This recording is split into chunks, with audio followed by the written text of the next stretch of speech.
Good morning. It's November 13th, 2024. We are here for the weekly commissioners meeting. I will now call the meeting to order, and I would ask that you please join me for the Pledge of Allegiance.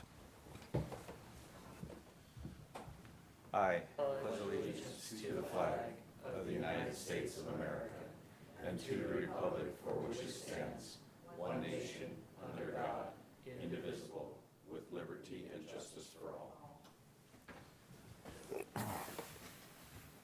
I'd like to take this moment to hand it over to Eric Johnson.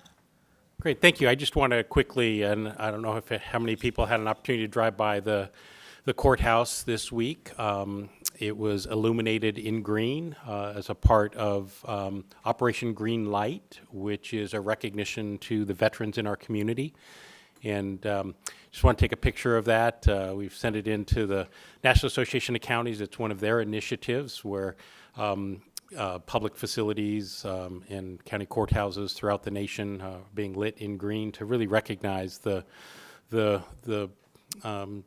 veterans in our communities that served us and our country. So just wanted to really thank Jennifer and her team for getting those lights up. And the courthouse here is spectacular. It is beautiful, and just hope that when you walk into it, you just really recognize the special place it is and what it means to this community as well. So just wanted to recognize that and see if any of you wanted to add anything around the veterans in our community as well.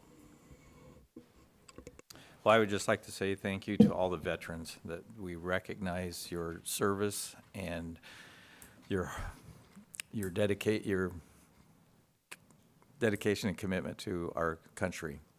As the son of a veteran, my father fought in World War II. So just want to say thank you to all the veterans. Appreciate it. And this community was built on the farming area extensively with veterans. So thank you.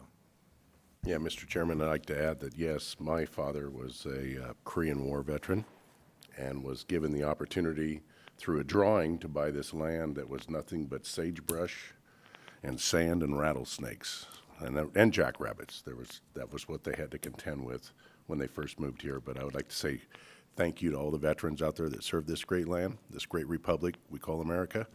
And I'd like to also thank Jennifer for a great job, again, another year of putting the courthouse up in green. Very well done.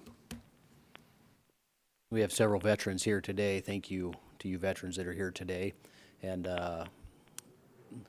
Veterans Day has a special new meaning to me. My son has gone through processing, as I shared with you guys, for the last week. And yesterday he got his 2-minute phone call to call home and say that he's officially gets to go through boot camp for the next 10 weeks. And so has a new special place for me. And thank you to our veterans that gave us this opportunity. So, Commissioners, thank you. Thanks for recognizing that, and thanks for just really making our facility here look spectacular in terms of that. So, like all of you, my dad was a veteran in Korea as well, so heard a lot of stories. So, thank you. Thank you. Adoption of current agenda. Any additions or corrections? Mr. Chairman, need to add an item to the agenda under regular business. Item number 3, a public hearing, subsection A, Franklin County 2025 budget presentation by Administrator Eric Johnson and Finance Director Tim Anderson. I second. It's been a motion and a second. All in favor signify by saying aye. Aye. Aye.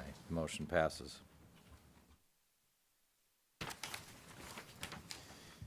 Approval of minutes. Any additions or corrections? None here. None here. Approval of warrant registers.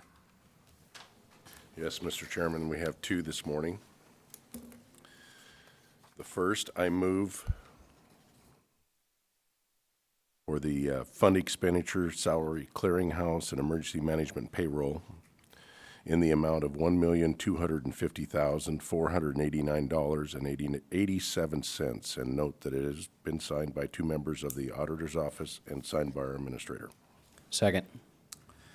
We have a motion and a second. All in favor signify by saying aye. Aye. Aye. Motion passes. Mr. Chairman, I have a second. It's current expense, fund expenditures. I move for fund expenditures in the amount of $516,683, $516,683.78. And again, has been signed by 2 members of the auditor's office and our administrator. Second. We have a motion and a second. All in favor signify by saying aye. Aye. Aye. Motion passes unanimously. Moving on to public comment. Is there anyone in the room for public comment?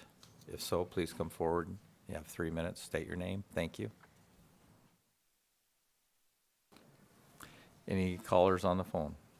All right, hearing none. Moving on to the approval of the consent agenda. Mr. Chairman, I move for the approval of the 3 consent agenda items. Second. We have a motion and a second. Any discussion? Hearing none. All in favor signify by saying aye. Aye. Aye. Motion's passed unanimously. Regular business. Number 1, Resolution 2024-0258, Public Safety Testing Contract Renewal, presented by Lizette Powder, the generalist. Good morning. Good morning. So this agreement before you is for the testing agency that we use for the civil service positions, both corrections deputies and sheriff deputies. Our current agreement ends at the end of this year, so December 31st, and the renewal starts on January 1st with an auto renewal moving forward and a 4% increase on the fees. For 2025, it is $1,584. And this has already been reviewed by the Civil Service Board or Civil Service Commission, and they do recommend approval. Questions? Questions here. It's just a renewal. Nothing's been added or subtracted. No. It's just that 4% additional fee with every annual renewal. Okay. No further questions. All right, with no further questions, I'll entertain a motion. Mr. Chairman, I move for approval of Resolution 2024-0258. Second. We have a motion and a second. Any discussion? Hearing none. All in favor signify by saying aye. Aye. Aye. Motion passes. Thank you. Thank you. Ordinance 08-2024, site-specific zone change, changing 131.5 acres from AP 20 to I2, presented by Jeff Briggs, Deputy Prosecuting Attorney. Good morning, Chair, Good morning. Board. So this is a site-specific rezone request. I have reviewed it, and I appreciate all the hard work that Aaron Gunderson put into this, and he's here also if there's any specific questions about the facts. Looks like he's got a map up there as well to show the vicinity. I think the important thing from a legal perspective is this request is actually implementing the comprehensive plan land use designation.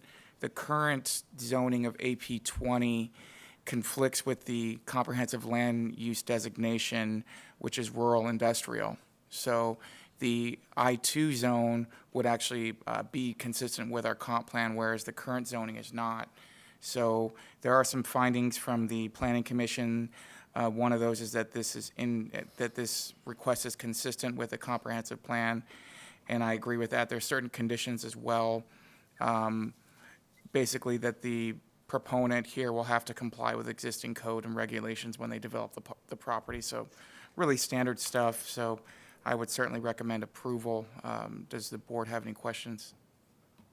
Questions? No questions. No questions. All right, thank you.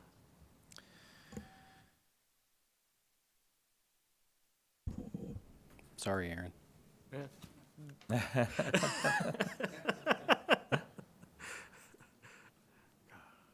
Mr. Chairman, I move for approval of Ordinance 08-2024. Second.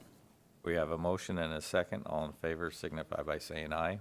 Aye. Aye. The motion passes. Thank you for coming in. Cool. Public hearing.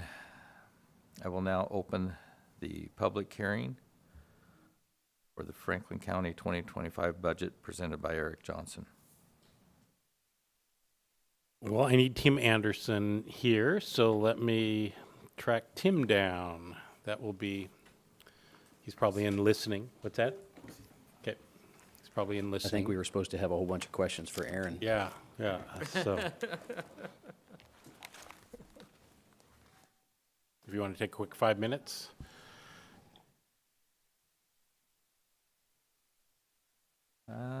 Let's see if there's anything else that we can.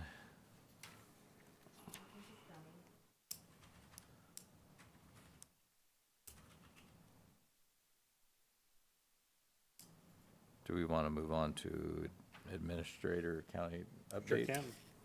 So at this point, we will, well, I guess I would have to close the public hearing, so No, you can leave it open, we leave it open. right, Eric? Yeah. Leave it All right. open and we'll. Okay. Administrator updates, Eric Yeah, Johnson. a couple quick things. Obviously, the budget is a big piece we have been spending time with. We met yesterday with the county assessor, Tim Anderson, who you'll hear from briefly, to really talk about all of the implementing documents that you will need. Also looking at your authorization and approval of all of the total tax assessments and collections for all of the other taxing districts that you will be authorizing. So a number of activities and looking at all of the resolutions, et cetera, to make sure that I'm up to speed on what I'm going to be responsible for, what the assessor's office will be responsible for, and what the auditor's office will be responsible for. So we're on track to work through that.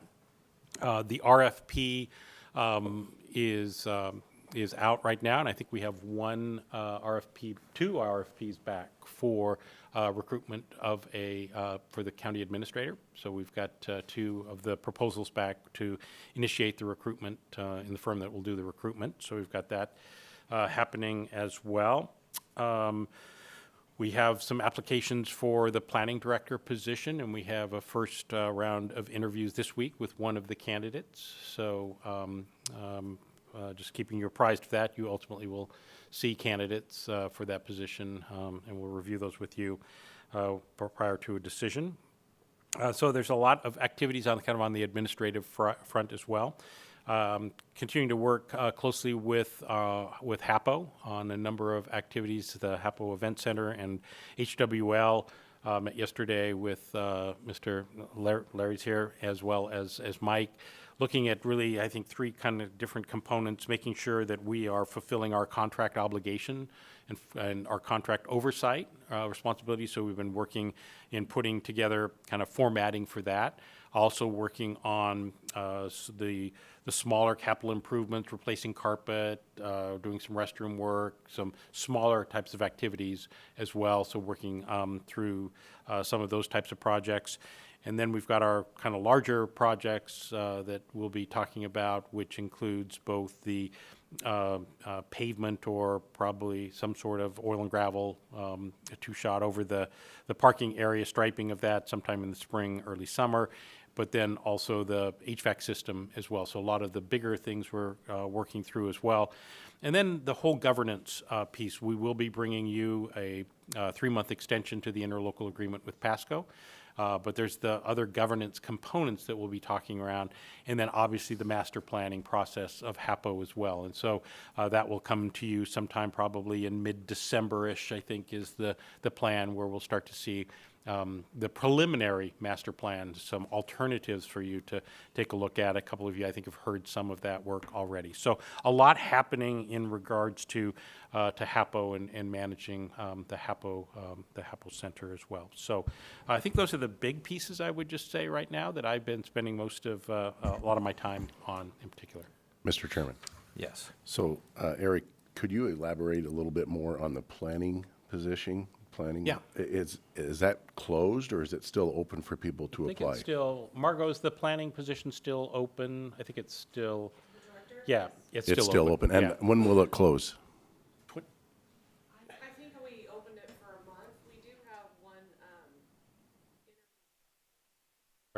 And then, and also with the county administrator, has that opened up yet? No, we're just now in the process of we're selecting the firm that will do the recruitment. Okay, and then one last question on the HVAC on the arena side of the HAPO. Have we got the RFP on that yet?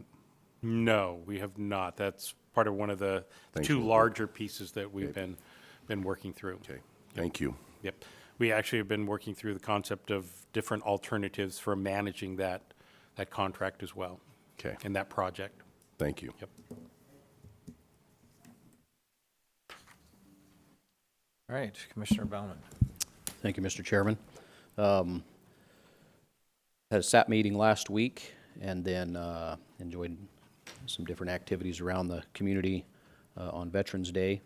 And then yesterday was a big and a momentous day in our community. There was the groundbreaking, or more aptly put, the wall breaking of the Columbia Valley Center for Recovery. So a very, very neat day in our community. Thank you for the opportunity to represent Franklin County there. It was a great turnout. Thankful for the community coming out and supporting that, and all of the time that has been spent, countless hours by many individuals and organizations over quite a number of years to get to yesterday. And so there's, of course, a lot of work to do. They're still on schedule to open in about 13 months. In December of 25, and so just really thankful for that partnership that we have with Benton County. And some of the stats that they talked about yesterday is they've raised $41 million to rehabilitate that facility, or a portion of it. They're going to do about 52,000 square feet, and just really thankful. Feel like we took a giant step forward yesterday in serving those most vulnerable in our community. So, Mr. Chairman, that's my report. Thank you. Commissioner Didier. Yeah, pretty light week as far as meetings go, but would like to bring up the fact that in the election, that Franklin County was 56 yes and 44 no on 2117, and Benton County was 55 yes and 45 no. This has to deal with the gas tax, but statewide, it failed. And I think that going into my next argument is Attorney General, newly elected Bob Ferguson, is calling out our president and telling him that he is preparing with lawyers to take on our president and protecting our constitutional rights of freedom and liberty. And I believe that we need to join in with the other eastern counties, and if it's good for the goose, it's good for the gander. And I think we need to take on Bob Ferguson's hypocrisy of making this a sanctuary state when he's jeopardizing our safety here in the state of Washington. And we need to take him on with our attorneys and stating the fact that if you make this a sanctuary state, you're making it very unsafe for us residents here in Eastern Washington. And we need to do the same thing he's doing to our president. What's good for the goose is good for the gander. And then the other thing is the unconstitutional pay. Bob Ferguson no longer is the attorney. I think we need to readdress that, send it to the new Attorney General about this unconstitutional pay that we've been hanging in the decision-making because we're waiting for the AG's opinion. And I don't think we need to wait for the AG's opinion. I think we just got to get assigned an attorney that we can go before a judge and find out that what is truly the matter of fact on this unconstitutional pay. That's the end of my report. All right. So last week had the Greater Columbia Behavioral Health meeting. Good report there. Crisis response times are excellent. So they're doing a great job there. Had the opportunity to go out to the HAPO Center and excited to see the back areas being cleaned up, and looking forward to that process being completed. We're able to use some of the ecology blocks for the county. So those have started to be removed from the HAPO Center, so I'm glad to see a good use for them. And other than that, I just want to say thank you to all the veterans And I'm excited to see the recovery center get started. It's much needed and a great opportunity for the two counties to work together to be a leader in the state as far as setting up that facility. Excited to see it get started. That concludes my update for the week, and we will move back to the open hearing, which I already opened, so we'll continue on with Tim Anderson and Jeff Bruckhardt. Good morning.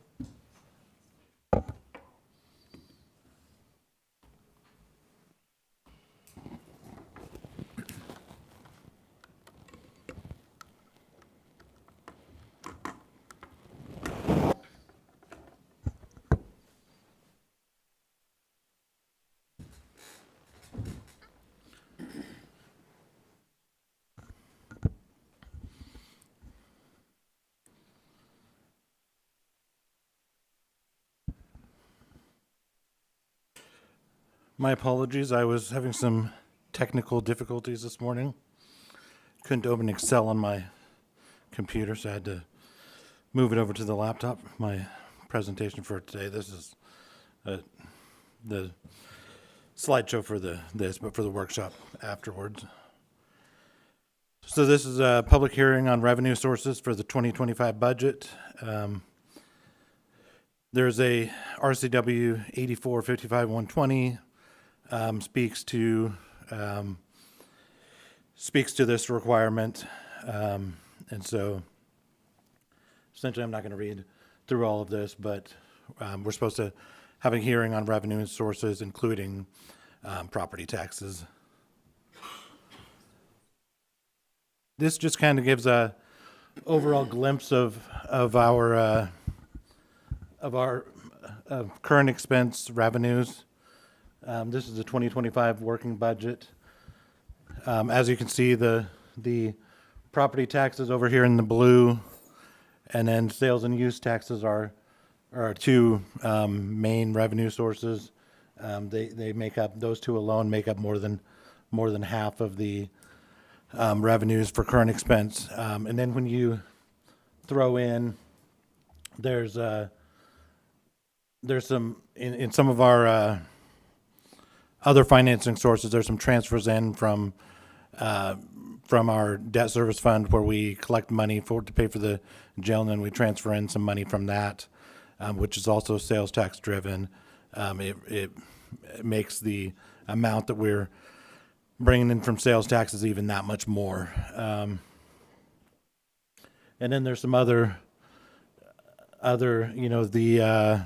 you have in the 330s, down there towards the bottom left, the intergovernmental sources, intergovernmental revenues. There's that's grants, that kind of thing. There's other things other than grants, but that's some of the primary stuff. Charges for services, another piece of it. Fines and penalties, that's stuff that the courts would collect.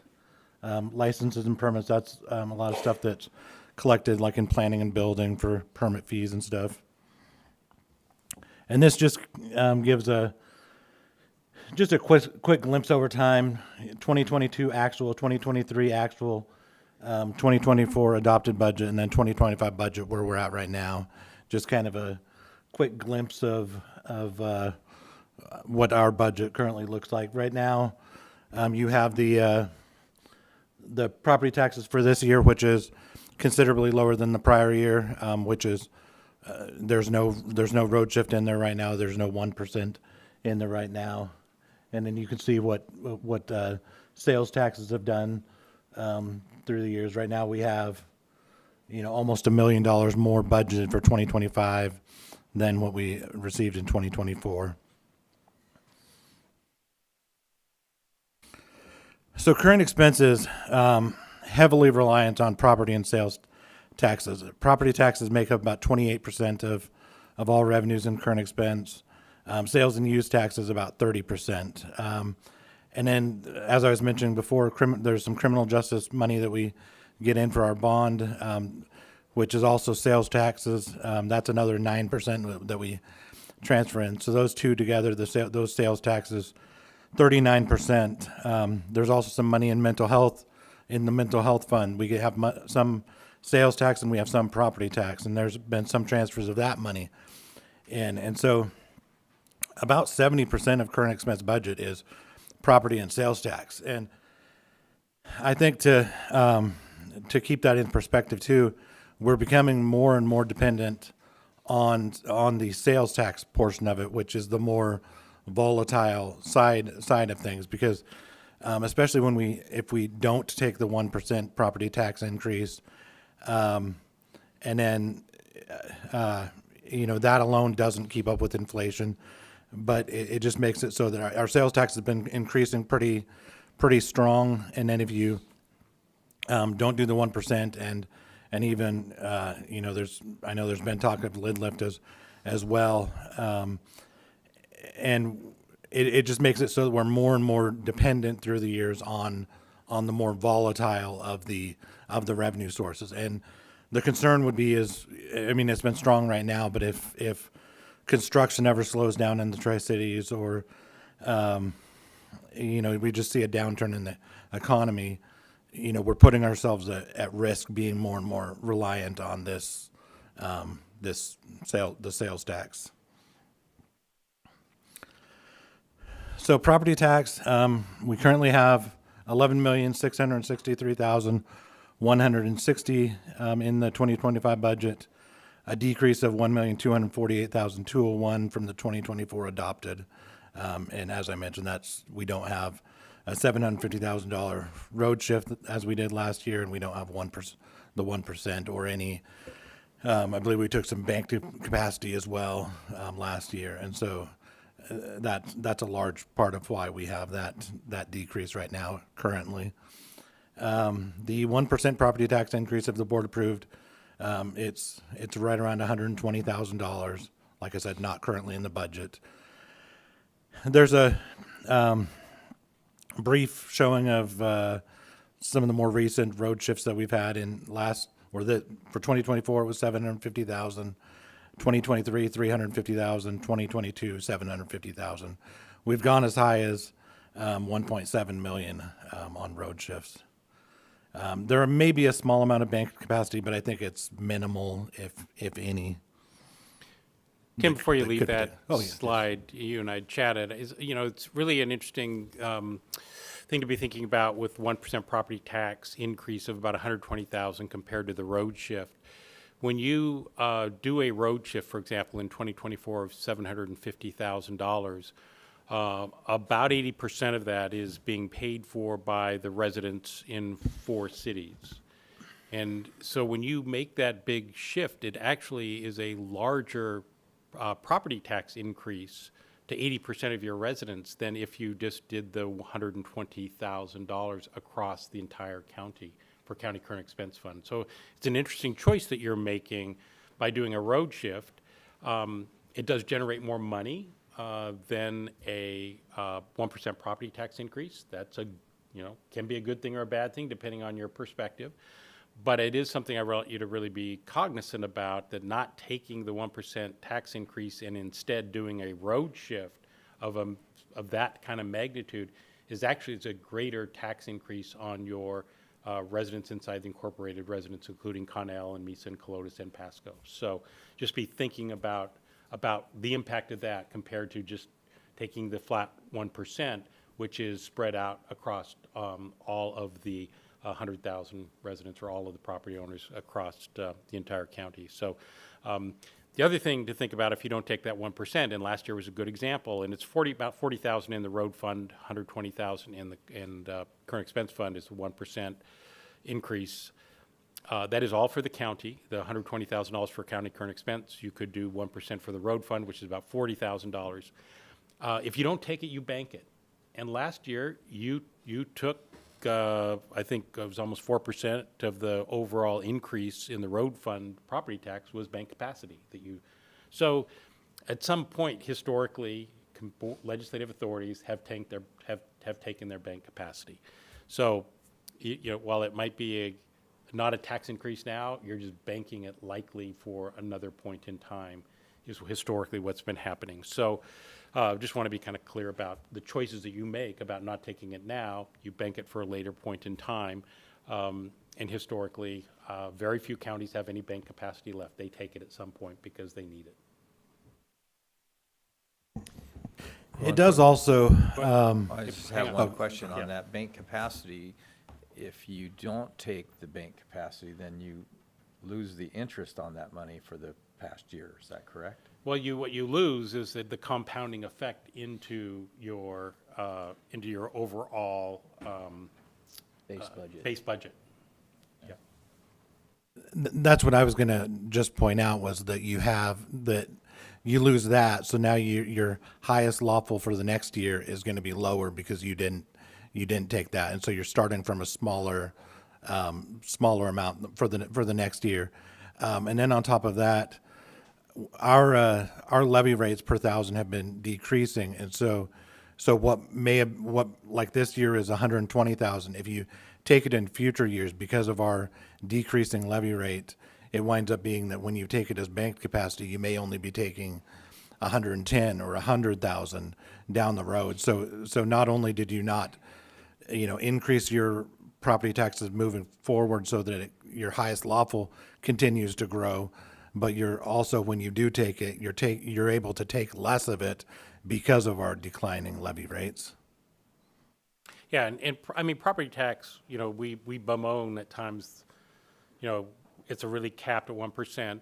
It doesn't keep up with even like a cost of living adjustment that you're talking about is 3%. This is one of your major revenue sources that doesn't increase at that. At the same time, it is your most predictable revenue source. The volatility in both interest income and sales tax, depending on what happens with the economy, is really volatile, whereas property tax remains very stable for us. So utilizing your number one, stable revenue source in a way that is predictable for you, that you really do have control over, comparative to sales tax and interest income, which you don't have control over, is something to really be thinking about as well. Mr. Chairman. Commissioner Baumann. How much approximately of the small amount of bank capacity is there available? I think it's almost nil. I believe that's correct. I'd have to double check with the assessor, but So there's two components to the bank capacity. There's the road and then property tax, okay? And current expense, yep. And that number equals approximately 160,000. 160,000, 40,000 would be simply applied to the unincorporated residents that are in the road fund district, and then 120,000 would be applied countywide to the county current expense fund. Okay.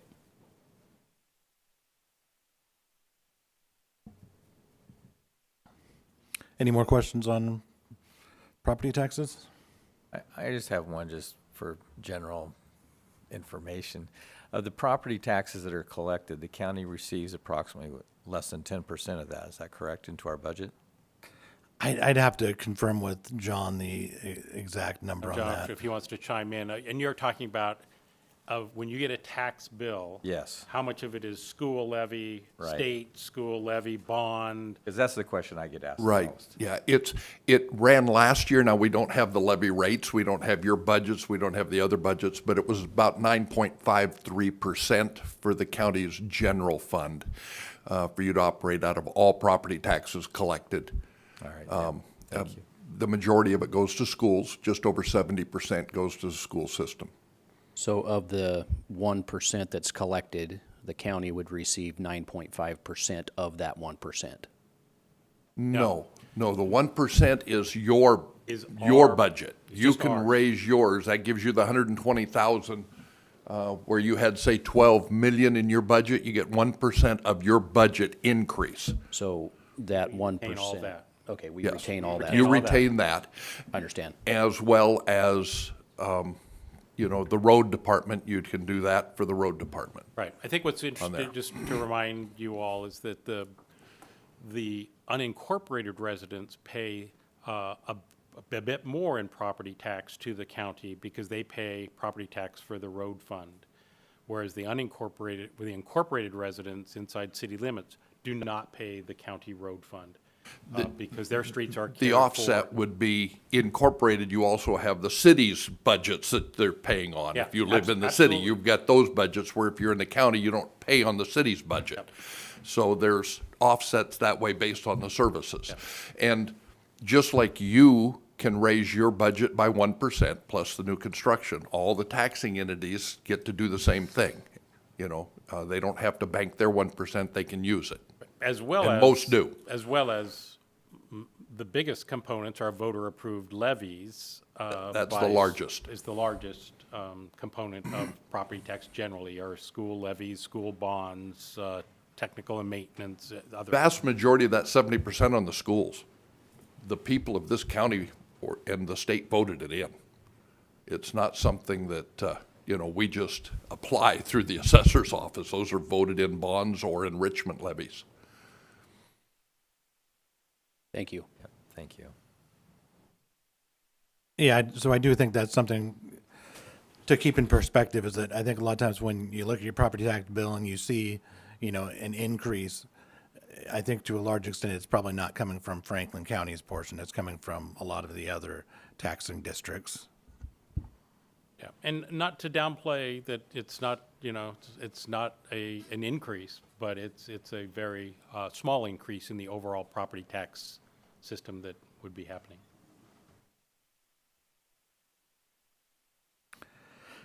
So the other, one of our other, this is the main sales tax.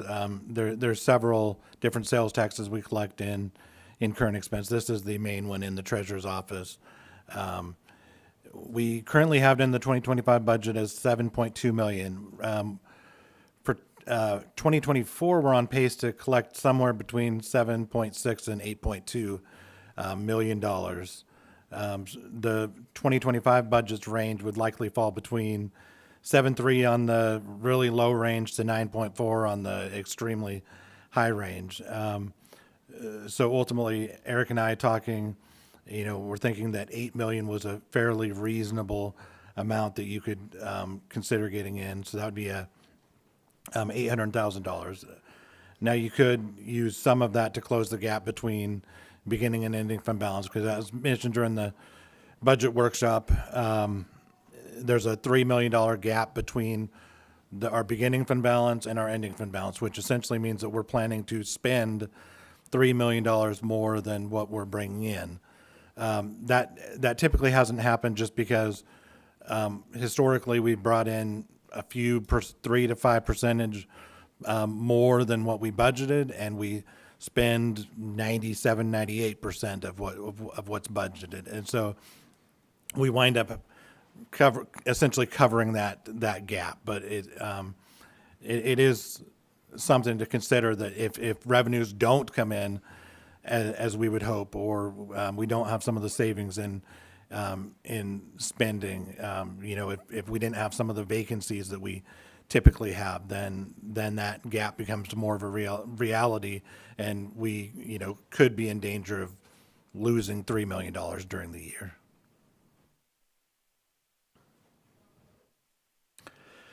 As far as transfers, other revenues, we were also proposing, Eric and I, increasing some mental health transfers into current expense. We currently have one budgeted in the correctional department for $400,000. We were no change on that one, but Office of Public Defense for $60,000 and prosecuting attorney for $20,000. There's some therapeutic contract things in there that could be funded by mental health. So we were recommending some transfers of $80,000 total to support those. Investment interest, we had that recommended going up by $200,000. It's currently budgeted at $1,605,000. We've collected about $2.5 million in 2024. I think that number might have actually gone up even more, since I think I just got an email last night saying there was more posted. And so $2.5 million this year. We had over $2 million in 2023 as well. So ultimately, we were thinking 1,800,000 is a decent number to shoot for. And this is another one of those where it's high right now, but it has been, and I think I have it on the next slide. So maybe I'll leave your anticipation growing for a little bit, and we'll get back to that. The other revenue is a commissary transfer in of $973,931. The last workshop, I had that listed at $997,425. I brought that down by $23,494 just because the amount since 2019 that we've transferred into the commissary was only $973,931. So I wasn't ultimately, so the plan would be not to take any more than what was being paid into that budget. Conclusions, the 2025 budget can be balanced with little to no road shift, depending on board priorities. There's $1.5 million in requests, some with some revenue support. IS has some grants. But so there's, I think right now we're sitting at right around $700,000 positive with some of the recommendations that we had made. And so, but ultimately there's a lot of requests left as well to go through. So, certainly not promising no road shift because there's a lot of requests out there that, and the board may want to fund, some of those. But with the commissary money and then some of the other changes like sales tax, it's fairly reasonable that we don't have a large road shift this year, I think. The $1.5 million in request does not include COLAs at this point.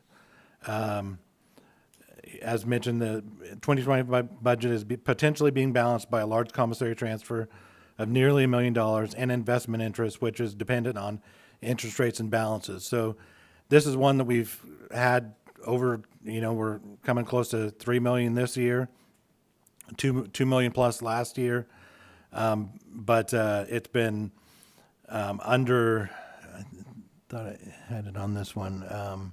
In 2021, we received less than $100,000. So interest rates have been high, and we've had high balances in our accounts. But if interest rates are driven down, and then if we don't have large balances in our accounts, then we could be back to where we were before, where we're seeing $100,000, $200,000. Even $500,000 would be a substantial change for us. That right now we're living on this extra investment interest, and if the economy changes to where interest rates could go down, it could be a pretty big hit for us. As mentioned before, some of the suggested increase to sales tax and some of the $1.8 million could be put in ending fund balance to bridge that gap. That does mean the gap between beginning and ending fund balance. That does mean that there'd be less going to requests or more of a road shift to cover that. But just something to consider. There's currently a $2,910,000 variance between beginning and ending fund balance. Sales tax was great in recent years, but if we see a construction slowdown, we may not see these similar increases. We've had a ton of big businesses and housing and stuff in recent years, but it's something that my concern is that we become very dependent on. We are very dependent on sales tax already, but more and more dependent through the years. If our sales tax continues to grow at the rate it's growing, and then we're only doing the 1% property taxes or not doing it, we become more and more reliant on sales tax, as well as right now we're reliant on the investment interest as well. And both the investment interest and sales tax are the more volatile revenue streams. The property taxes is more of a known quantity of what you're going to get. And so that would be my caution, is that that we're banking on these big dollar amounts in the future, and that becoming more and more reliant on these. And so, that's where the discussion of even a lid lift comes in, because of that, to try to make it more even between the two.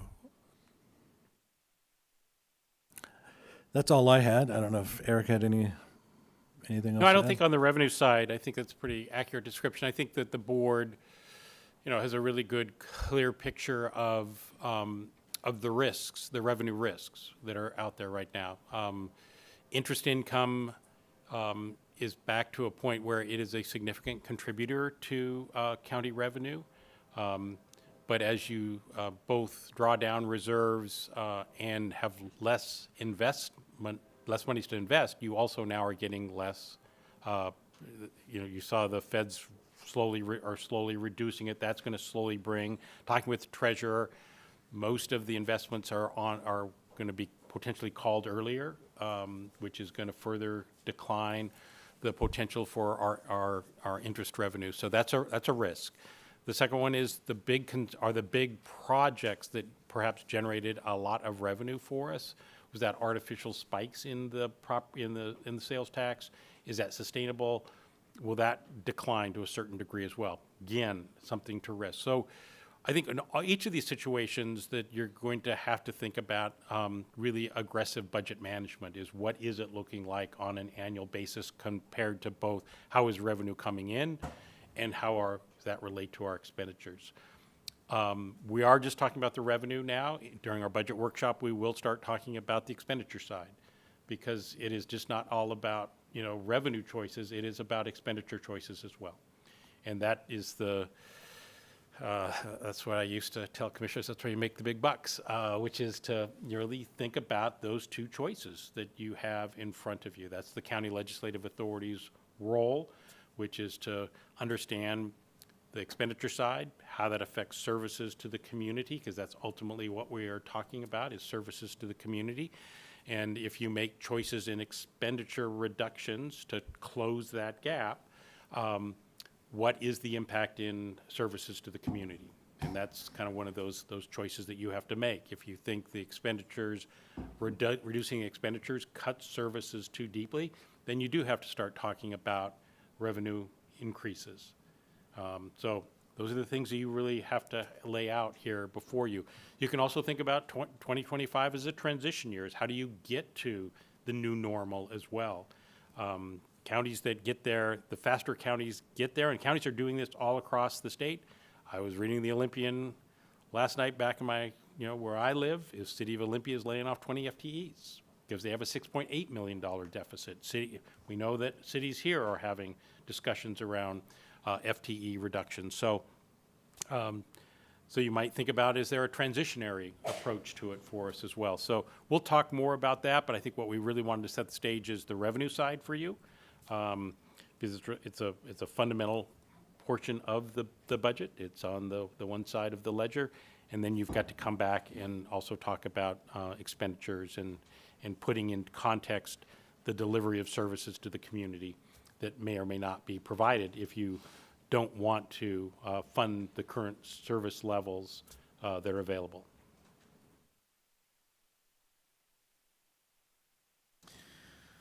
All right, thank you. Do we do public comment during this? Yeah. All right. Is there anyone in the audience for public comment during the open meeting? Open public meeting.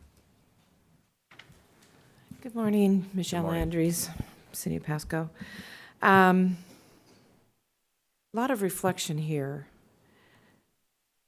Again, I'm going to reaffirm that we hear that the warrants and things that are paid for are authorized by two people in the auditor's office and the county administrator. Our previous county administrator, it appears to me, did not inform you of budget changes, and therefore we had an overrun. So I'm going to once again support that we have a county administrator as part of this budget. I am concerned about a leak in funds for our local people with the transit system again. There are empty buses running around, and I think I've sat with Eric and talked about options.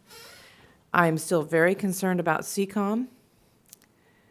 This doesn't bode well for CCOM, and we have law enforcement, and my husband's a retired paramedic firefighter that are at risk if that dispatch cannot communicate with our community's at risk. So I have those concerns. I also would request that you talk to the treasurer and maybe do an RFP on the banks that we do have our interest with to see how they're reacting to what may be the new status so that we can get the best bang for the buck on that interest that comes in from our monies held. So those are my concerns. I want to continue to see HAPO make money. That is a deep concern as well.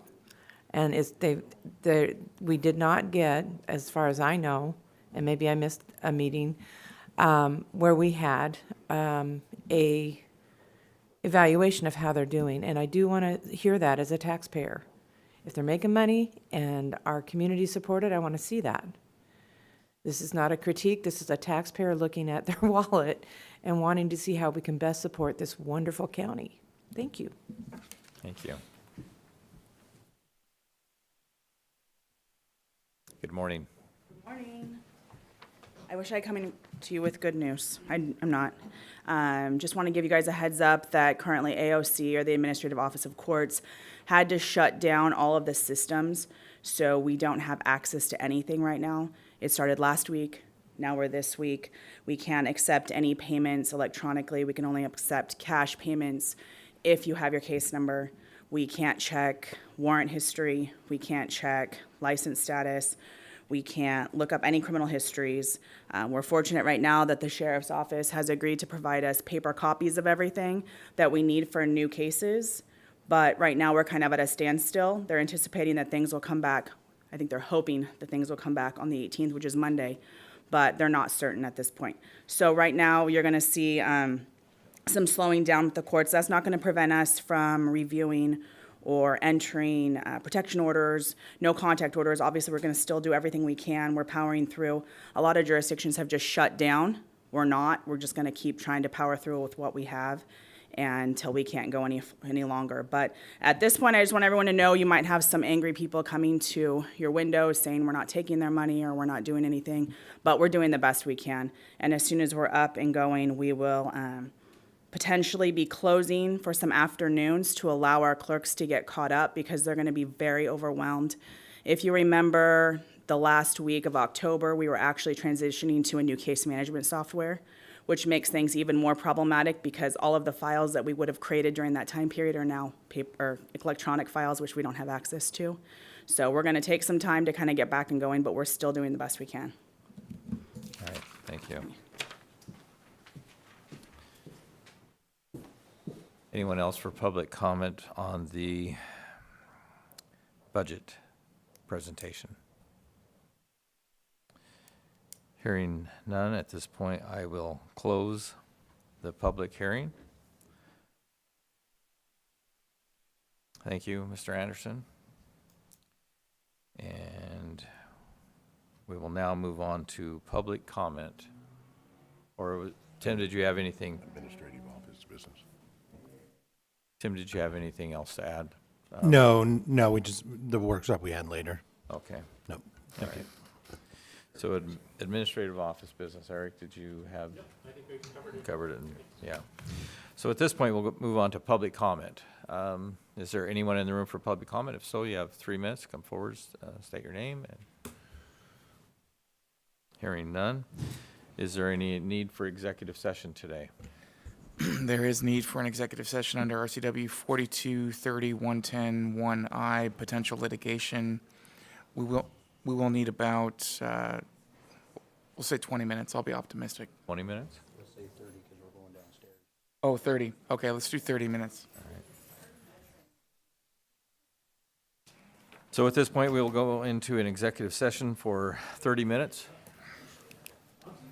under the RCW code stated by Deputy Prosecuting Attorney Jeffrey Briggs. Thank you.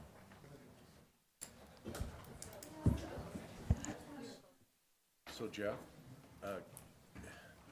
this is about litigation, so if there's another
So we've come out of executive session with no decisions being made.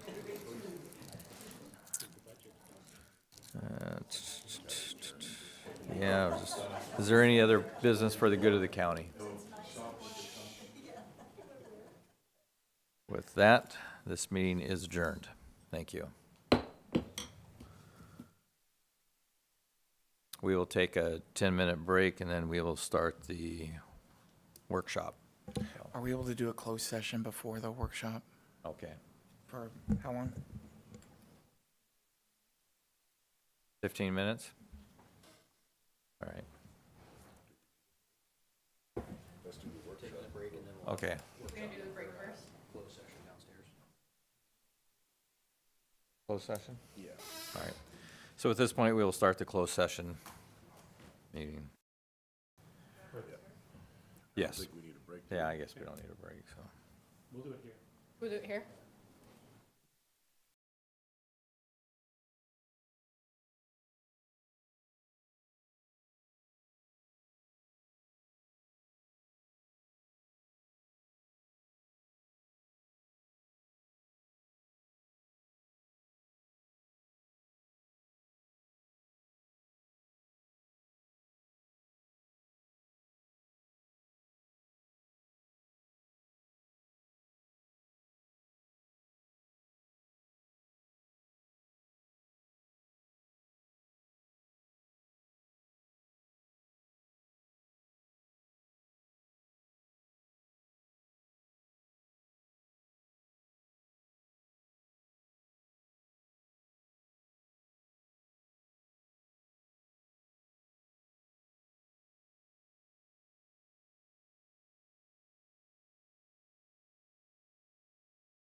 It's Wednesday, November 13th, 2024. We are here for the workshop. And at this point, I will call the workshop to order. And approval of workshop agenda. Mr. Chairman, I move for approval of the workshop agenda. Second. We have a motion and a second. All in favor signify by saying aye. Aye. Aye. Aye. Motion passes. Public comment limited to workshop agenda items only, limited to 3 minutes. Public members may speak during the workshop at the approval of the chair. Is there anybody in the room for public comment? Hearing none, we will move on to the workshop discussion, the 2025 preliminary budget. Great, thank you. I appreciate the opportunity to continue to have the discussion about the 2025 budget. I have invited three departments and offices back to kind of go back through some of the remaining items that we really have decisions to make on. It was just included in part of the budget presentations earlier. So I asked the Sheriff's Office to come and talk about their requests again, kind of the capital, not necessarily anything else, but really the capital components, really the big questions that we've got, ranging from vehicles to capital expenditures, et cetera. IS, there was a lot of things in the IS department that we reviewed and had questions about, and then also facilities. So as you saw from the kind of the spreadsheet that Tim had put together last week, there was a lot of items that you still have some decisions to make, and I thought it would be really good for you to kind of have this, again, refresher about many of these significant requests and significant investments that are really important for functioning of our services. At the same time, there's probably not enough resources for all of them, so wanted to do that. And I invited the Sheriff's Office first, and then I think we'll go to IT and then facilities. I can't remember the order, but facilities and IT. So, Sheriff? Okay, my understanding, we're here to talk about two things. One's the cars, and then the other is the transfer of $800 and some thousand. In particular, other things on your capital requests as well. So let me explain the car, how it's been routinely done over, long before I was here. Is your mic on? It is. Long before I was here. Generally, what happened is on a rotational basis, the worst cars were rotated out of the fleet and sent to auction. There was anywhere between $250,000 and $300,000 roughly there, every year set aside to purchase patrol vehicles. And that was the same when we purchased the vehicles and exchanged cars out. What was happening at the time is there was discussions going on about ER&R and getting other departments' cars, those type of issues. I met with Keith and told him, look, we're going to buy this many cars from this order from the Sheriff's Office, and there's this many here for ER&R, or if you all decide to purchase cars, these are here and ready to go. And they were all the white Blazers that you see us running around in. So through those discussions, we had pretty candid conversations about, well, what's it look like if we take 6 of your best unmarked cars and you sign the titles over to the county, which we ultimately did, and then you purchase these patrol vehicles because they were pre-wired and equipped to be patrol vehicles, and put them in your fleet. And that's what we did. We did not spend any more money at that time than was authorized with the tax dollars, the fuel tax dollars that were driven for the purchase and replacement and repair of patrol cars. And then we handed the cars down. I believe the auditor has a couple of them. The county administrator has one. I'm not sure where they all went to, but they're there. And at the same time I did that, I handed both Keith and then later the interim county administrator E&R, how it is that you do fleet management or E&R, and handed them a rough outline that was given to the prosecutor's office to look at.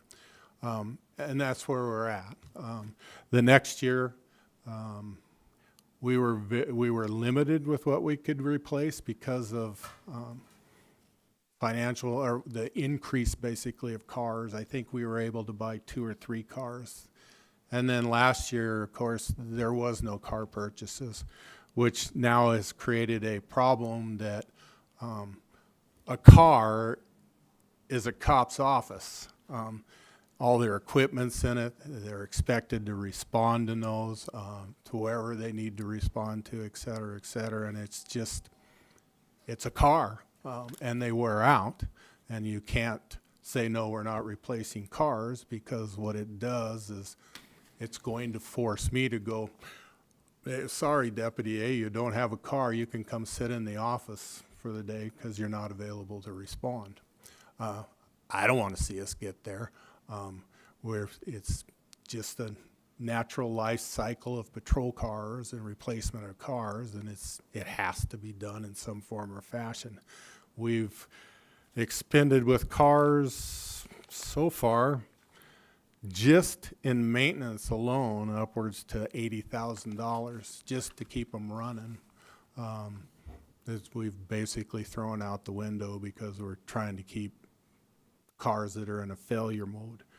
And then on top of that comes the costs of responses and all those type of things. So cars are critical. No one's asking the entire fleet to be replaced. We're just needing to get back to the rotation of, here's X amount of dollars, replace as many cars as you can with it so we can start catching up. Then when we do that, we try to pick the best cars that are moving out, and we push them down to the jail for jail transports and those type of things. So we had a pretty good system going until I don't even know where the money disappeared to, or where it got placed, or any of those type of things. Wasn't my concern. So that's the true story about the cars. No one's trying to get one over on anybody or any of those type of things. The deputies need the cars to respond to the community on a daily basis, and without them, it's going to create a problem, and it's going to create a life safety issue. So that's what I say about cars. Radios, guns, all those type of things we've had on a cycle for years. So in other words, recognizing that we're not going to replace all our guns at one time, we've replaced 3 to 4 guns a year, and then cycled what's broke or wore out and cycled it out, and to keep a fresh rotation of handguns and rifles, those type of things. So those type of requests that you see are just simply maintenance requests of county-owned equipment to cycle them through. And all of those things are tied to a collective bargaining agreement that the county agrees to provide to the deputies so they can do their jobs. Radios is a completely whole different issue, but that's going to be expensive. I don't know where we get the money, but it's going to be expensive, and we have to do it. Again, that's a life safety issue. In the jail, as I mentioned before, we have come off a federal court decree by reaching benchmarks in the jail, and those are minimum benchmarks that have been met, and we continue to do those. There's no excess FTEs or those type of things in there. So we're just simply asking for money, if you will, for maintenance issues such as dryers and all those type of things that goes towards inmate service. We're lucky when we were auditing that we found $860-some thousand that hadn't been collected. And some people, I guess, are under the impression that that's the county's money, but it's not. It was a contract with a company, and every penny of that has been generated by the inmates. And so when you look at that, you look at what can you use that money for, because it has to directly impact the inmates. I recognize that y'all want the vast majority of that money, and it can be done. You just have to do it in the right way, and the right way is not taking it all and putting it into the general budget. We can look at paying for FTEs, existing FTEs, you know, some of the ancillary services that goes towards the inmates, replacement of dryers, all those type of things, and utilize that money. But then you also have to understand that at the end of this next budget cycle, that money's not there anymore.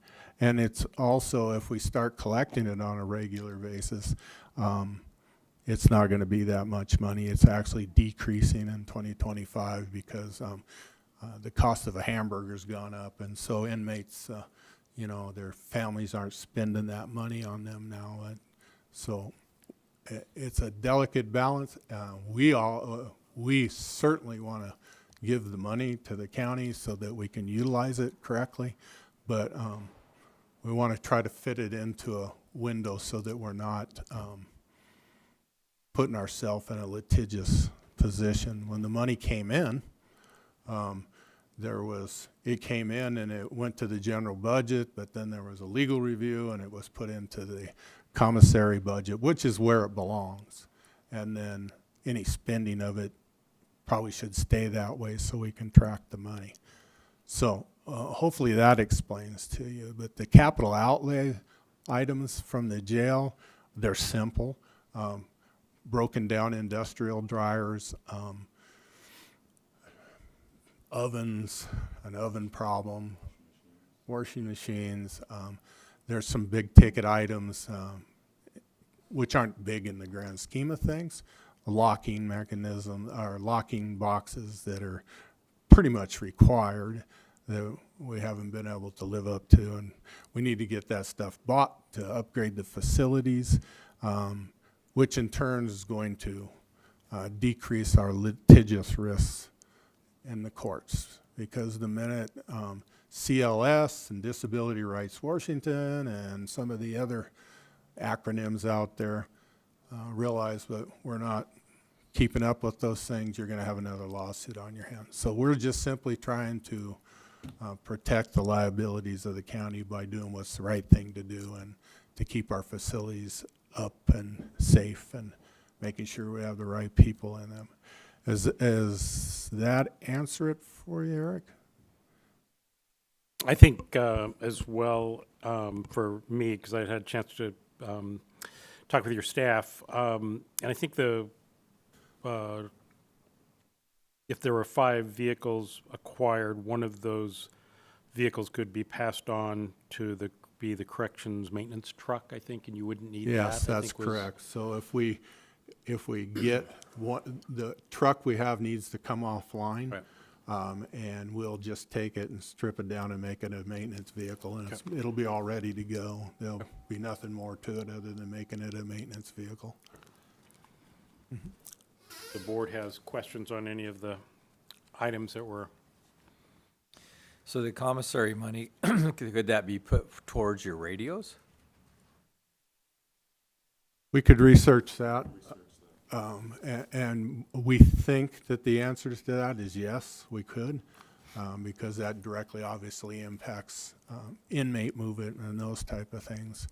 And that money is just generated off of a 30% total cost of what they spend on extra food. Or not what the county provides them, yes, off extra the menu. food. So like, we're passing out menus to every inmate. We are, yes, right. and we did it purposely to generate money to address some of the internal issues that would go on over the years in the in the sheriff's office or in the jail. How the money got missed, I have no idea. The money's supposed to come into the assessor on a quarterly basis. And the auditor's supposed to be auditing on the other side, making sure that that contract is being administered correctly and that the monies are being collected correctly. Those things didn't occur. We literally just found it by doing an internal audit on our own monies, if you will, and our accounts and those type of things, going, okay, so where's this money? Because as we tracked it, as Keelan tracked it, he's like, that money hasn't come in. So he picks up the phone to the food service company and go, where's this inmate money from? We figure it should be this. And we were estimating actually low. They said, oh, no, it's $800 and some $1,000. And you're like, well, how come you didn't send it? Well, there's all kinds of excuses why they didn't send it. So But in at other the words, end it was sent. the inmates are spending almost $1 million a year off no, the no, menu no. items. No. It's over 7 years? That was over 3 years. 3 years. Well, if Yeah. it's Yeah. almost $1 million and it's basically a third, you're about 3 million, which is $1 million a year, almost $1 million a year. Is that right? No. It would be, Million No, over $1 million 3 over years 3 years would be 300,000 of money spent by the inmates. of money spent by the inmates, but you have almost 900,000. So that sounds to me like 300,000 a year if it's only over 3 years. If you have 900,000 and there's 3 years, Yeah, it's 300,000 a year. yeah. Which Except- tells me that Except they're- for now it's going to go down. Go down. And let's say it is 300,000 a year. If we appropriately use that money, it's good for everybody. Yeah. And the county and the taxpayers not, So again, putting the that the in inmates are system. spending almost $1 million a year for off-the-menu items, it would be, Commissary items. commissary items. So it's just not food then. not food services. That's a whole different thing. This is like, you're going down to the local 7-Eleven and purchasing things. We just Okay. control what's on those ancillary All right. purchases. And they are 100% paid by the inmate or his family, Okay. right? County has no play in that. If the county was paying for that service, I'd cancel the contract. But Well, it that's sounds not- like it's a pretty good money revenue. Yep. You don't want to kick a gift horse in the mouth. No, Yeah. like I said, I want Yeah. to pass out menus, on a daily basis. Yeah, and they're literally, that money is generated with, top ramen, burgers, all those type of things. But you just have to keep in perspective, it's not us paying for that. It's the inmate's inmates. family paying for all that, yes. And then when you read the law concerning the commissary generated monies, then you have to try to comply with those. And there's ways for us to help you do that, to put that money in the general account, if you will. All right, Yep. thank you. I have no further questions. I have no questions. I've got a couple questions. Okay. Mr. Baumann. You referenced $80,000 being spent on car repair. Is that in 2024, or when is that That's this year, this year? Okay. and we're not done in this year yet. How does that compare to normal years? Oh, probably 3 times the amount of money. Yeah, because usually what you have is you have about half of your fleet in warranty. Okay, So all those type of things, the transmission goes out, it's all under warranty, or recalls or those type of things. But once they're out of that and they're 100 and whatever miles a car is, and a transmission goes out, then the county's paying the bill, right? So so the car manufacturers are honoring warranties on Oh, yeah. commercial police vehicles. oh yeah, yep, Wow. they have the same warranties as if you or I went out and bought a car, yep.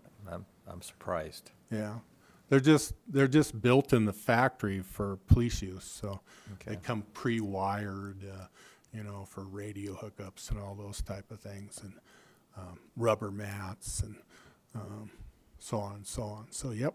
All right. You referenced being under a court decree in the jail. My understanding is we were no longer under a decree, would you help clarify that? Sure. So, and it was prior to my election.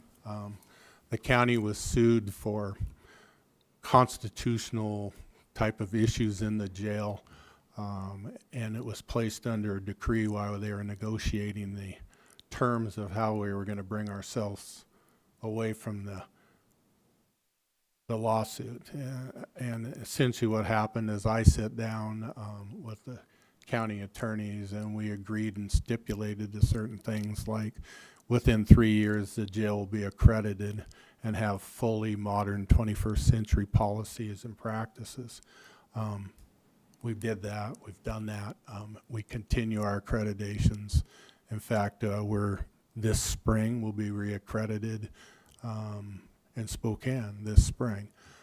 Same with the sheriff's office, by the way, with accreditation. So we hold dual accreditations. And that has to do with policies and practices and those type of things. We agreed to put mental health and medical personnel in our facility. And we've done that, and we've minimized the costs to those ever-increasing medical and mental issues that take place in a jail. And we try to offset that with contracts and those type of issues, but it climbs. It's about 6.5 million a year just to keep up with that agreement, with that part of the federal agreement. We've agreed access, you know, to attorneys on a regular basis, all those type of issues that was basically navigated by the prosecutor's office, and we've lived up to those. I don't know that, I think we have one death lawsuit right now in the jail, opposed to when I took over. I think there's 15 lawsuits in the jail. So we've decreased it by doing those type of things. And the other thing was it set minimums. So the county agreed to have X amount of bodies as FTEs in the jail, and those are pretty fixed. And I would imagine if you try to go under those, it's just going to create more of a problem, because we actually operate on a thin line. So we have anywhere, nowadays we run about 200 inmates, and most days or most shifts we have 5 corrections deputies that are overseeing those inmates and all the services, et cetera, that go on, which is a pretty thin margin. But we're okay. We're surviving, for a lack of better words, with the numbers we have right now. To be clear, though, we are no longer under that court decree. We're abiding by the conditions that we agreed to, but we are no longer under a court decree. Is that my? Nope, we worked our way out of the court decree. Good. Yeah. Okay, thank you. That's all my questions, Mr. Chair. All right, thank you. Okay. Anything? No. No, I was going to ask you want to go any further on any other items, or is that it for? No, I think I covered, you know, the ancillary things that, you know, radios and bazookas and flamethrowers and all those type of things. We just try to keep it on a maintenance basis, so that we're not coming back to you and going, hey, we need $500,000 for handguns and rifles. We've tried to keep a pretty steady pace with that. The only other thing that comes to my mind is you are consistently, and not you personally, the county is consistently cutting uniform line items and keeps cutting them and cutting them and cutting them. And it's to a point now that, you know, we're going to end up going in the hole in our uniform line items, because what we did is we brought both sets of uniform line items together so we could better manage them, but it didn't relieve us from not getting equipment and uniforms and those type of things for all the employees that are uniformed employees. And it keeps going down every year, and we keep submitting to you, well, we need this much in a uniform allowance so we can replace uniforms as we go and those type of things. So so far we've been pretty good, but it's like, it's razor thin is the best way for me to say that, with equipment and uniforms and those type of things on both sides of the house.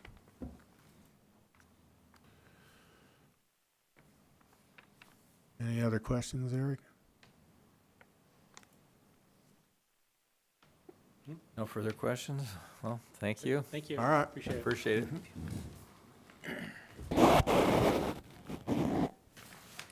Moving on to Facilities Department.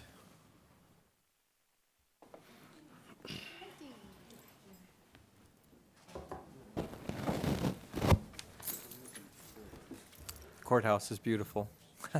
Thank you. I thank you for the kudos also. I wasn't here when you guys had appreciated the green light for veterans, and so thank you for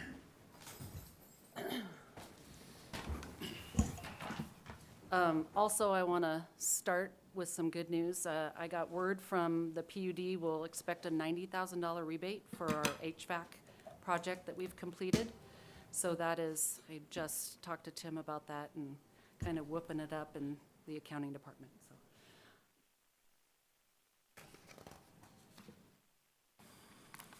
Is there any questions that I can answer for any of you before we start? And I've had extensive conversations with Eric about all of these, and Yeah, I thought we'd just run through them real quick, the items that were on your list. So go ahead. so the privacy fence is for, the privacy PA is for the south west parking lot that's a chain link fence across here. The PA and the Information Services Department is parking in that area. We have had issues in the last year with people following people outside of that parking area. And so just continuing the privacy fence that is from the COs entering into the Justice Center back parking lot from the west-north parking lot down to going across Fifth Avenue, basically. I'm sorry, you started with the roof ladder. So the roof ladder is a project that is a mandatory must for anybody working on, oh, you had it the right way the first time. The information services, anything on top of the roof, the main roof where it's the microwave dish, the antennas. We also have an elevator shaft up there. If we are acquiring access to that, we basically have to stand on a split unit and then climb up the satellite tower or the antenna. We are requiring a proper ladder for safety reasons to be installed in this area. I have Bo Beckley, the Information Services Director, who would like to kind of propose that we do this project. So one of the important things about this is with the microwave upgrade project, Motorola will require that we have a ladder on this building to access the tower.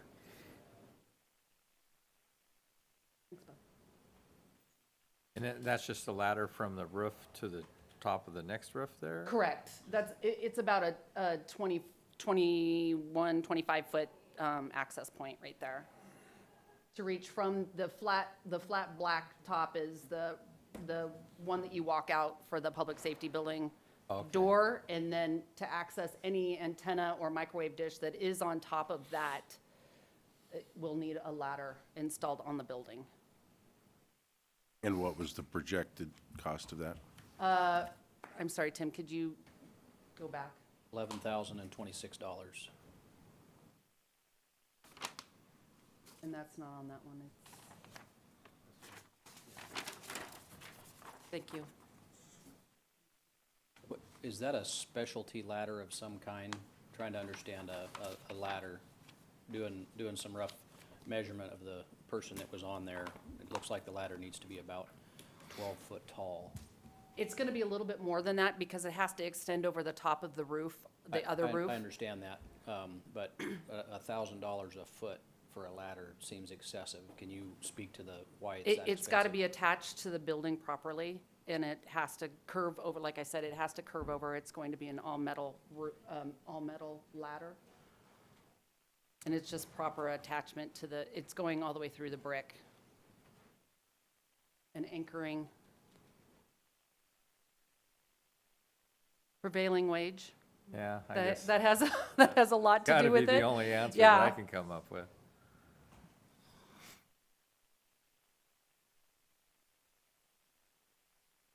I mean, I get one or two prices, and then I kind of assess what it's going to be, give you a projection.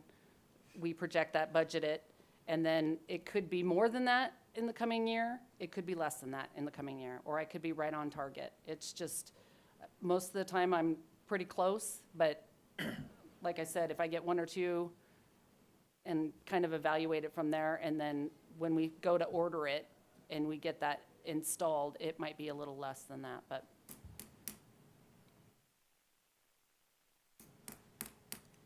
And I'm just asking for curiosity. No, that's fine. Is that something that could be made locally by a welding shop? Well, Fabricated. we might even be able to purchase a pre-made and then have it installed. Okay, I don't really know. okay.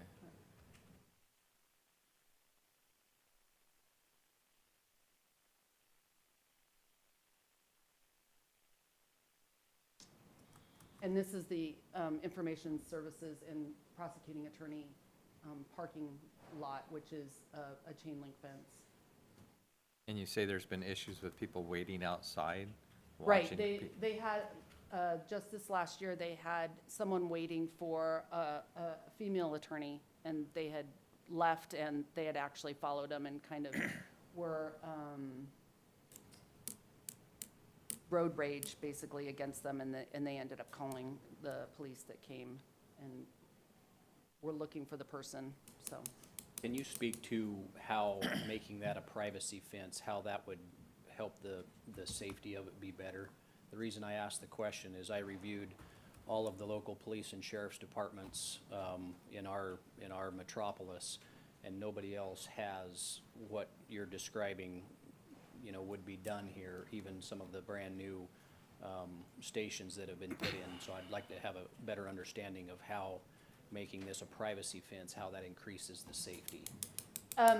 I will do a for instance. When we worked with inmates, outside inmates, and they would come and we would pass through the parking garage or even this area to put them back into the jail, they could tell you every single person and judge that drove a car. They are more than aware of who drives what car in individual areas. And because they release those inmates, or, I mean, past felons, outside of those gates, they see who comes and goes in those vehicles every single day. They know if it's a prosecuting attorney that has prosecuted their case. They know if it's against them, if it's for them.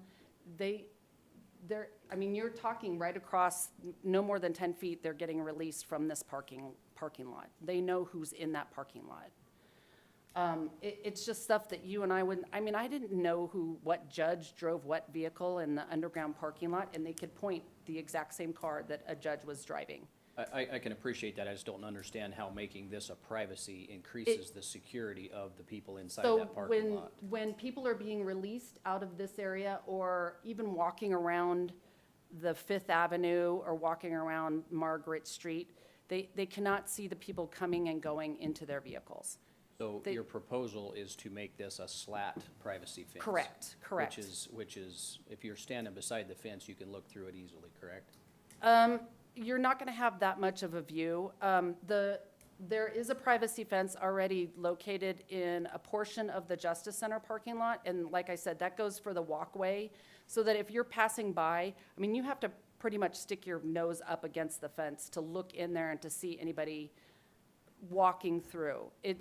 Safety purpose. I appreciate that, but my contention would be the opposite of what you're saying, which is the person that would potentially be wishing somebody harm is likely to be waiting, right? That's the contention is somebody Right, would be waiting. and that's for anything around here. We have a 4-foot fence that's surrounding the front of the courthouse. It's if somebody's gonna do something, they're gonna do something. But if we can block their view a little bit, or actually do something to kind of prohibit them from I just- lurking, I yeah. think that would be a I better. just see it the opposite of what you're describing. Yeah, is and that's that fine. The person coming and going, you know, the judge or the PAs coming and going are going to be, they're not waiting and laying in wait. And so if you obscure their view of the street or the sidewalk, they are less apt to be aware of a person standing there. Yeah. So that's my thought. Okay.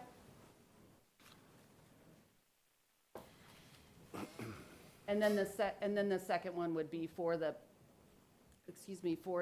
Justice Center parking lot, which is a sheriff's parking and an employee parking lot. And like I said, we already have a continuation of a privacy fence on the west side of the Justice Center building.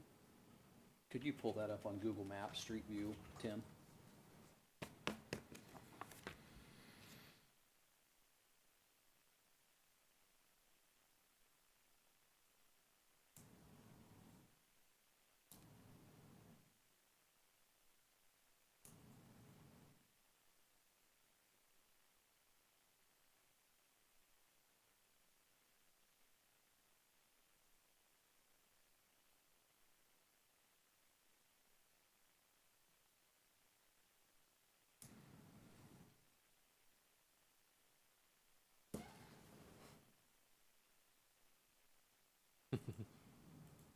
department and her map sifter, you should be able to bring it up.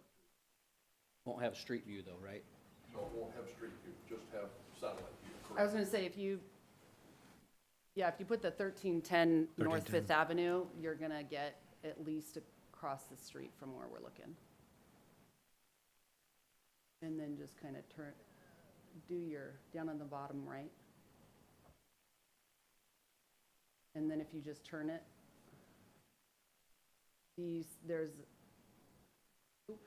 go on Fifth Avenue. Nope, sorry. It's right there.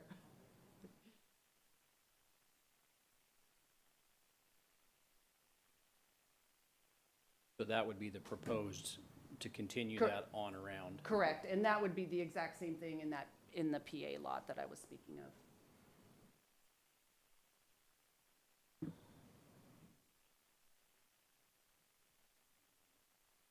Thank you, Tim. Sir? Yes, ma'am.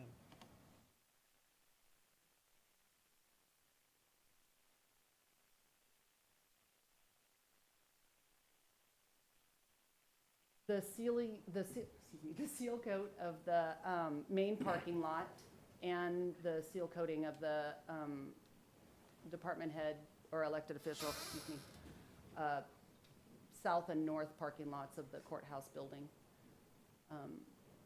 We've had crack seal done probably about 2 years ago, and now it just needs to be crack sealed again and seal coated and then properly painted. If you go out there right now, the lines on the east side and the lines in the middle are almost completely gone.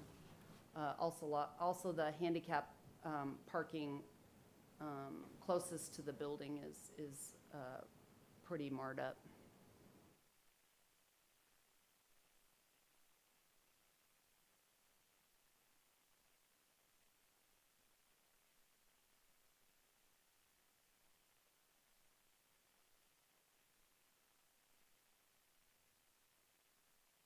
The next one would be the server room expansion.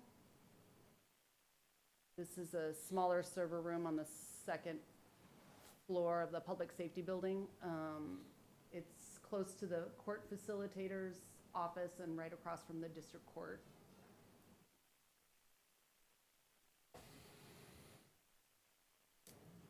It would be expanding into the court facilitator's office that they've already gotten authorization from the Superior Court clerk from, and it would just expand into that other office on half the side of the office, and so that way they could get into the add more onto the servers that are on that back wall, and then they could bring those servers out and actually address any issues with those.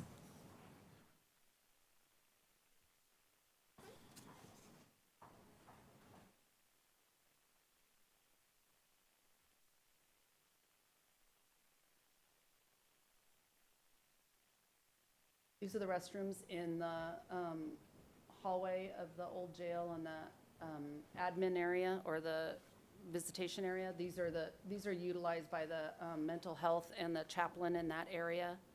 Employees that are walking down that hall or doing court in that hall.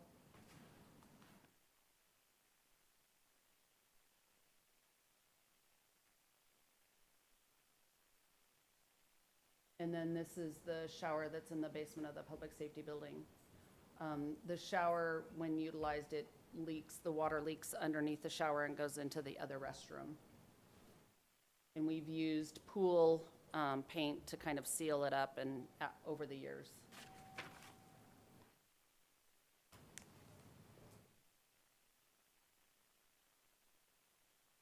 And I think that's the end of my Christmas list. Is there any questions? What about the 2 HVAC unit replacements? The 2 HVAC unit replacements at the museum, they will or need to be replaced at the museum. We've had some power problems with both of them and the electrical panel at the actual museum. They've suggested that we have both of those replaced, and we've put them on the budget to have them replaced. We also had the 502 put on the budget to have replaced, and I've spoken to the port, who they agreed that they would replace the one at the 502. So we're just looking at the museum right now. How big are the museum? Are those, is They're- it big they're- units or little units? No, or they're regular house-size units. They just have 2 of them. like 5-ton units? Something like I that. think so. I'm not sure. And if the board desires to fund those, I think we can, I don't think we have to fund them out of current expense. I think we can use the real estate excise tax money to fund those excise purchases.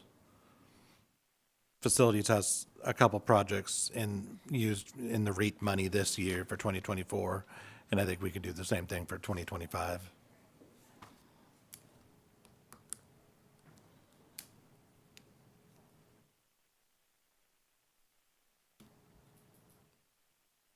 And that's why it's marked on your sheets. It's marked as a no on the far left corner, and it's a no because the thought would be to use real estate excise tax money if it was going to be done. And that can happen on an as-needed or as-fail basis? Correct, correct. Thank you.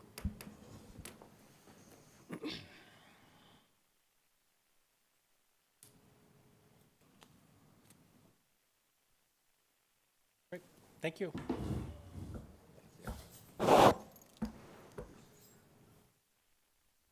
Yes, the courthouse looked beautiful bathed in green. Thank you so much for that. Thank you. Moving on to information services. Good morning. I assume we're going to be talking about grants, so I kind of tried to put something together for you guys.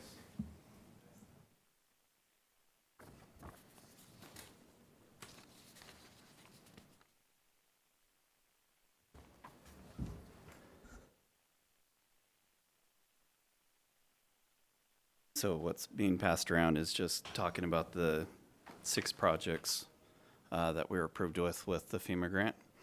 The different budget lines that Tim and I chose to list those under.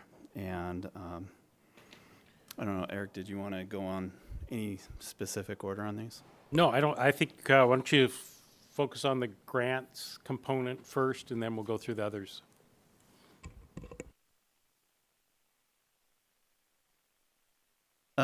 Okay, well, so we have these 6 grants. They're broken down between if they're under $5,000 for hardware or over $5,000 for capital request. There is a breakout of the one-time cost, the implementations, the setups on the 4899 lines. And then there would be a couple of these have the ongoing maintenance costs, that would be year to year. The ones that are ongoing renewals, they include the cost for the first 2 years of maintenance. The 3rd year would be an expense that the county would have to take on in our software maintenance line.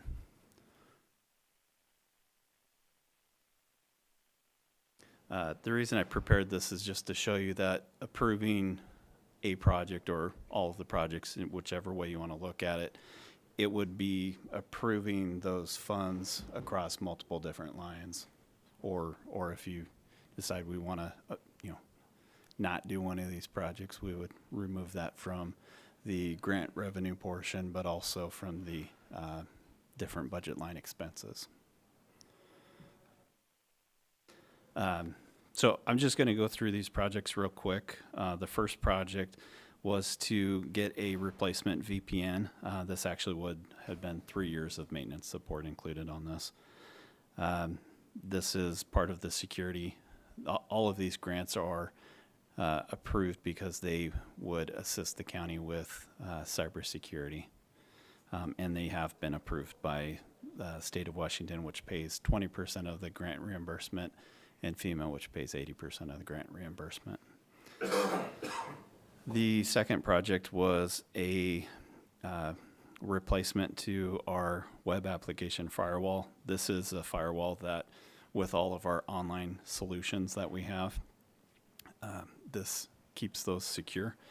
I labeled this as an ongoing software cost, but this is an existing software cost that we're already obligated to. This would just be replacing the hardware and continuing the maintenance that we're already doing. The third project is to purchase a solution called Civic Plus Optimize that would include 2 years of maintenance.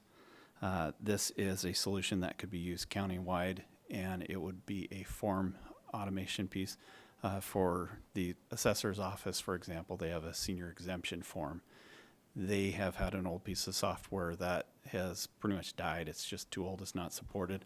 This could be used for them in a capacity to make it a very simple solution for the seniors to come in, put their name in, put in their required fields. It's all automated, removes a lot of human, potential for error. This could be used in our office. This could be used in HR for onboardings, offboardings. If there's a workflow, this is what this does. And would the software that's no longer supported, is that an ongoing cost, or? I don't believe so. You guys don't? No, I think they abandoned it altogether. They just created a form themselves, which just has to be maintained over time. So I guess what my question is there any of this ongoing cost that will be realized from the lack of using another program? Say that one more time.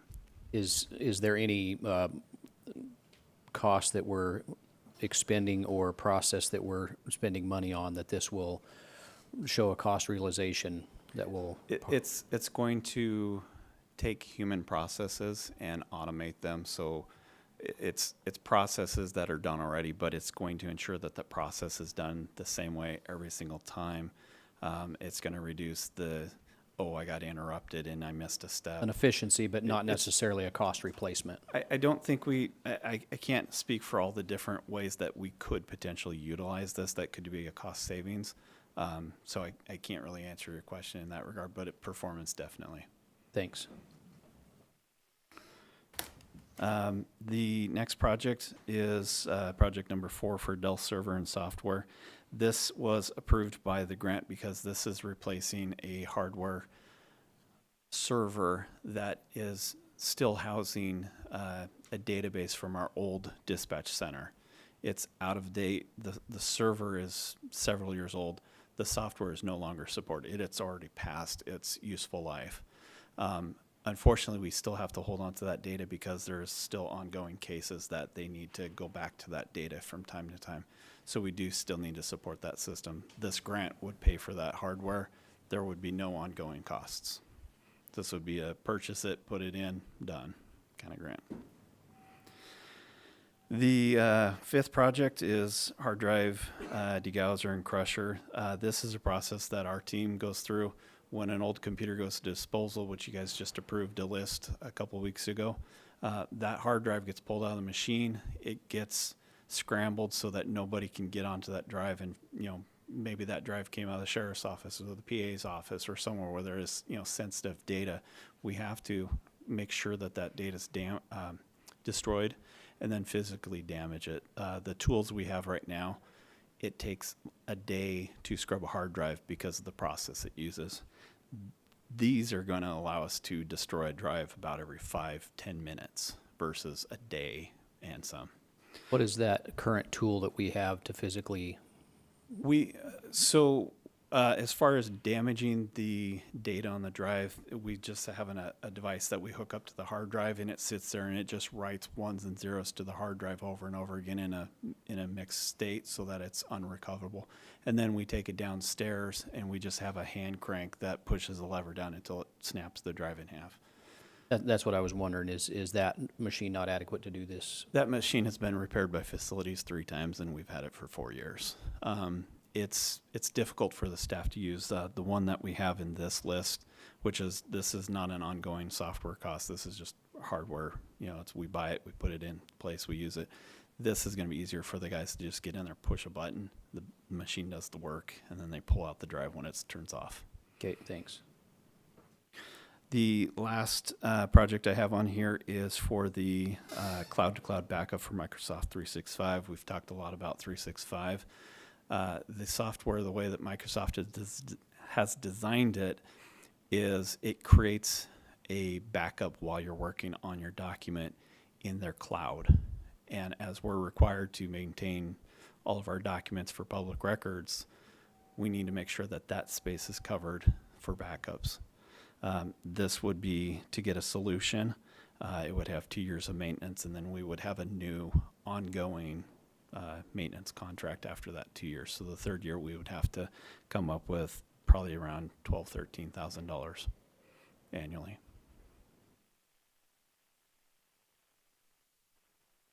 So that is the grants. I have been told we're going to get our notice of funding opportunity next week from the FEMA, the state military FEMA group. And then, of course, you know, deciding on what you guys are deciding to do with the grants. If we are going to decide that we don't want to pursue some of these grant opportunities, I would just need to let them know that we're going to, you know, say yes or no to the projects.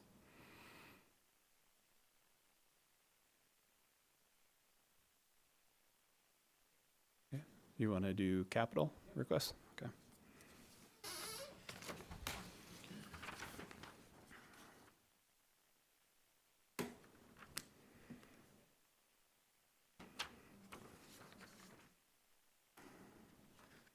Let's see here.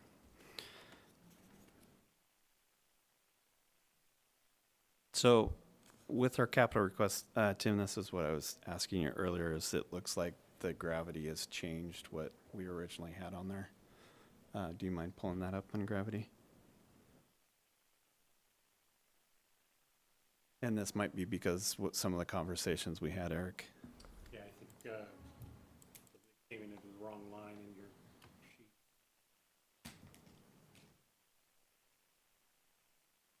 What was it was a capital line? Capital request 1 is for the phone system upgrade.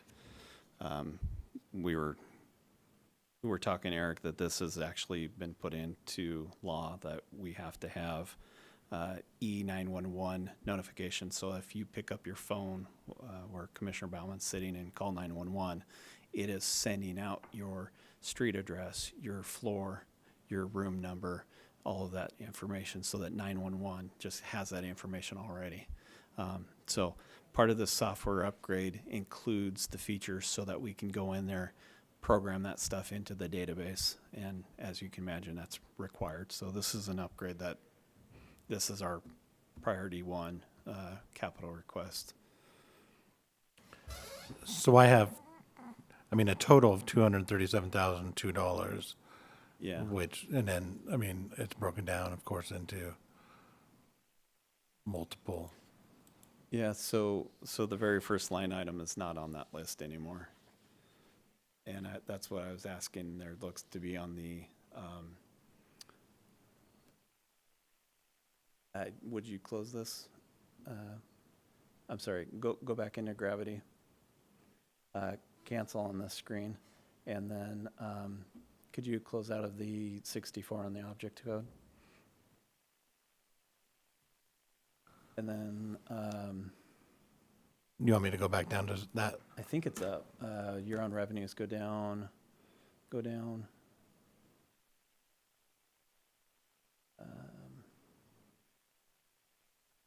Keep going. And a little bit further.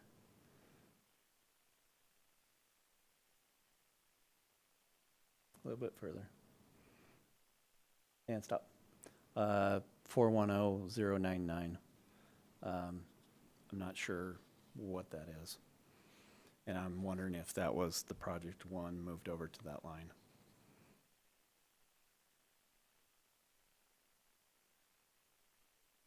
Yep, that's it. Okay, so that got moved out of the capital request. So I'll continue into the capital request. We've got 2 server replacements. Eric and I were talking. There was a discussion on you guys may be able to use REIT funds to pay for one or maybe both servers. One of the things I have our assessor in here too, who is we've had separate conversations that they have a separate REIT fund, to my understanding, One of these servers was going to go towards a replacement for the assessor's and treasurer's office, and he has given us the approval with the treasurer to use their REIT funds to cover one of these servers. If the commissioners want to use REIT funds to cover the other server, that would essentially take these requests of the $32,000 for the servers, along with where did we go here? Along with the software that would go with the servers. You got it. If you buy hardware, you got to buy the software with it.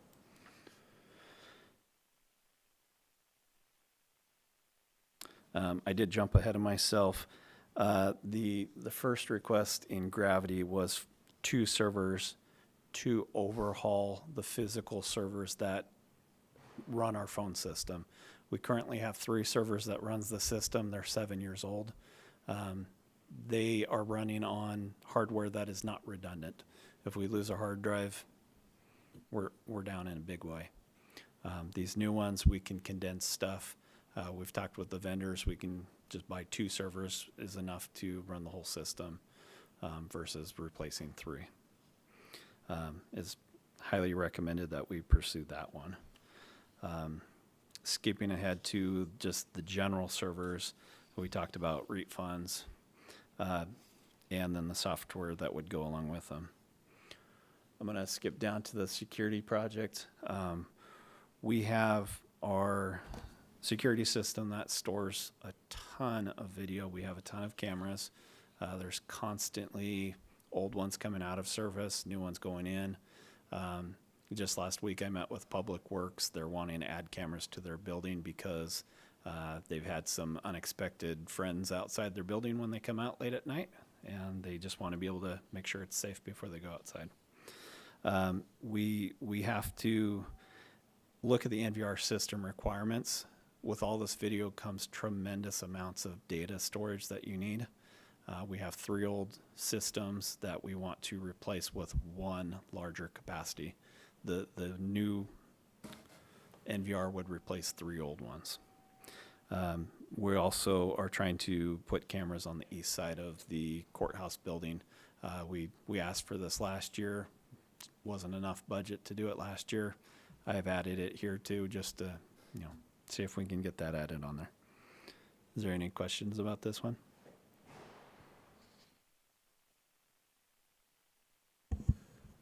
So describe in a little bit more detail, when you describe an upgrading or updating the system, what does that mean and what's that look like? So when we upgrade the security system, we're adding more hardware to it.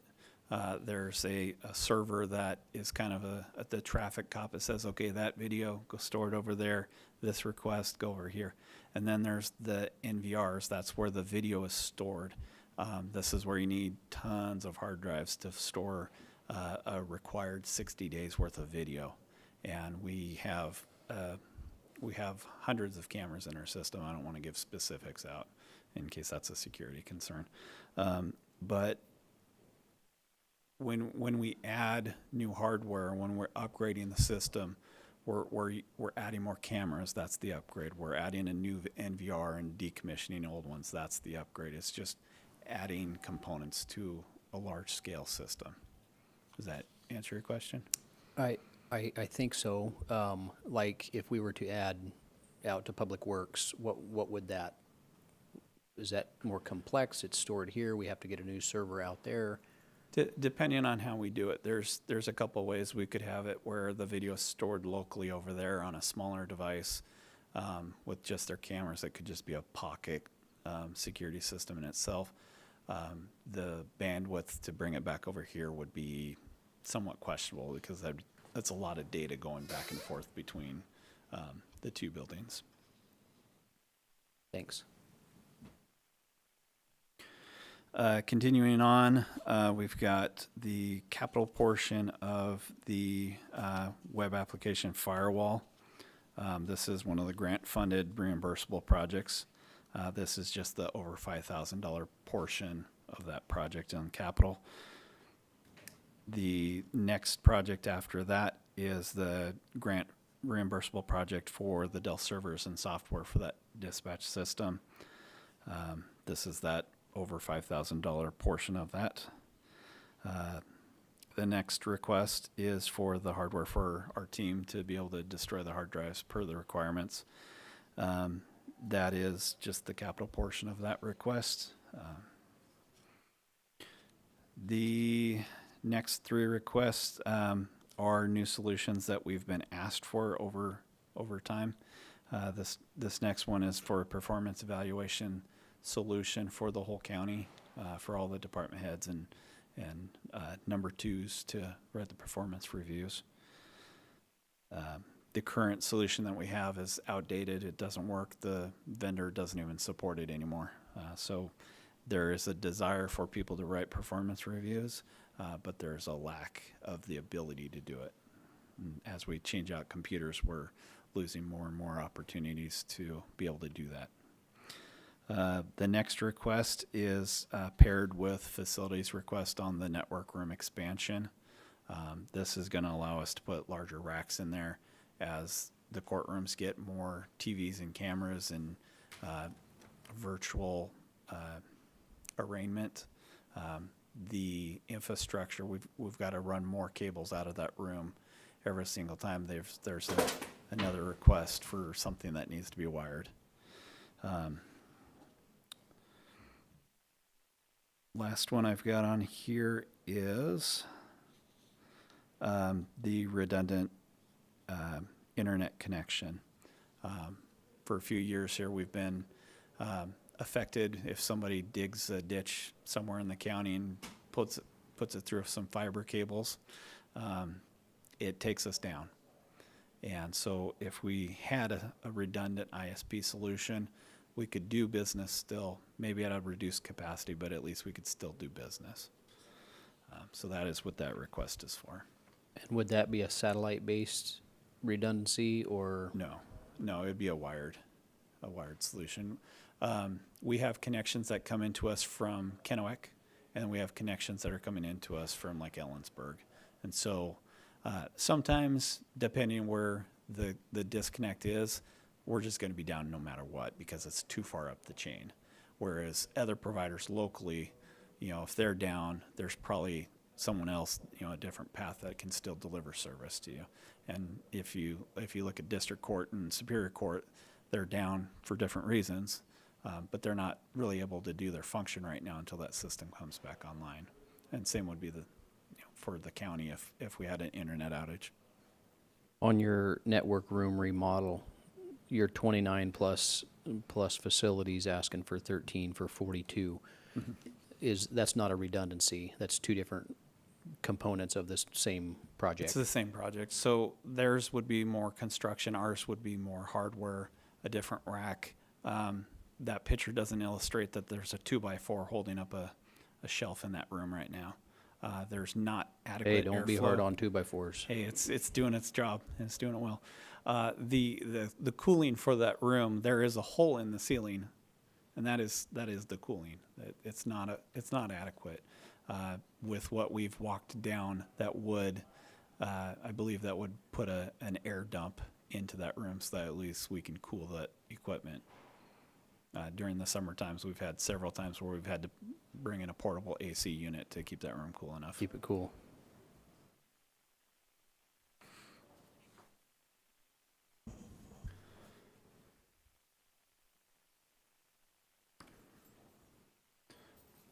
Do we need to talk about the personnel requests? Okay. We're holding off on one of the positions. We do have a FTE position that is unfilled right now, which was the telecom engineer, who became the assistant director. And we're holding off on filling that position to try to help out with, the county's budgetary position. If we should somehow have a failure in the emergency communication system, we're going to have to get that filled, and we're going to have to get filled quickly. So just wanted to bring that up. Do we need to talk about the 3599? I don't think so. I think Okay. the rest of those were already included, so. Okay. Any other questions? Questions? Oh, well, thank you. Thank you.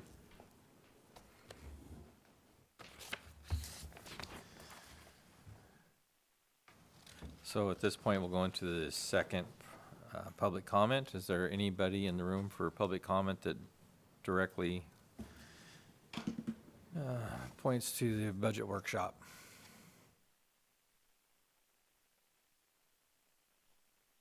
Michelle Andrews, just hopefully to make a couple of helpful observations.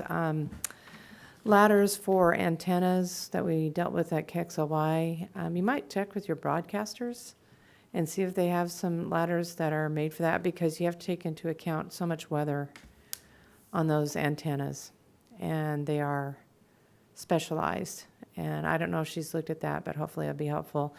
On the commissary, I know from civil service, when I served there, we also had line items for people to work in the commissary. Very difficult to fill because it was irregular hours. And so that's part of where that money may have not been used. And I just say that so you can confirm through your budgets where that money all goes. And yes, get an air duct in that room, because we had a fire at KXLY and all of our servers and computer equipment burnt down, and we had to do our newscast from the parking lot, and it created a lot of smoke and issues. So I definitely would keep that computer room aerated. Thank you.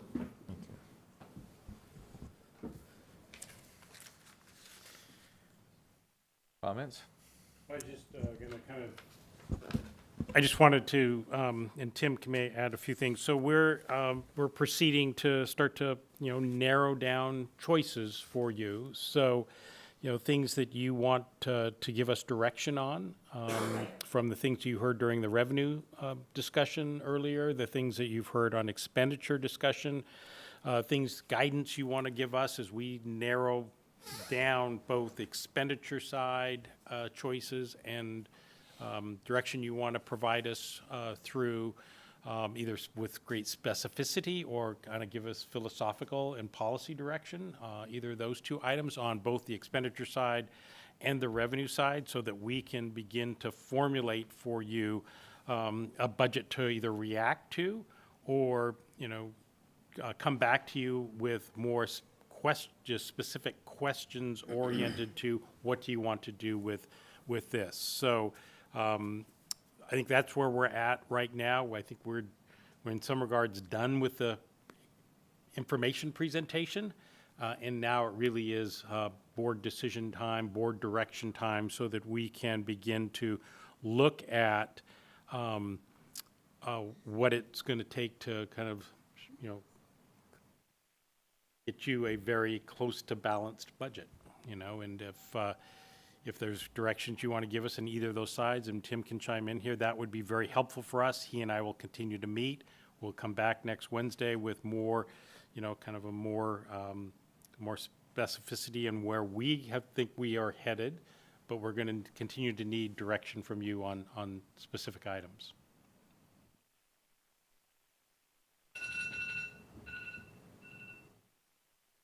You're done talking. I'm done. Done.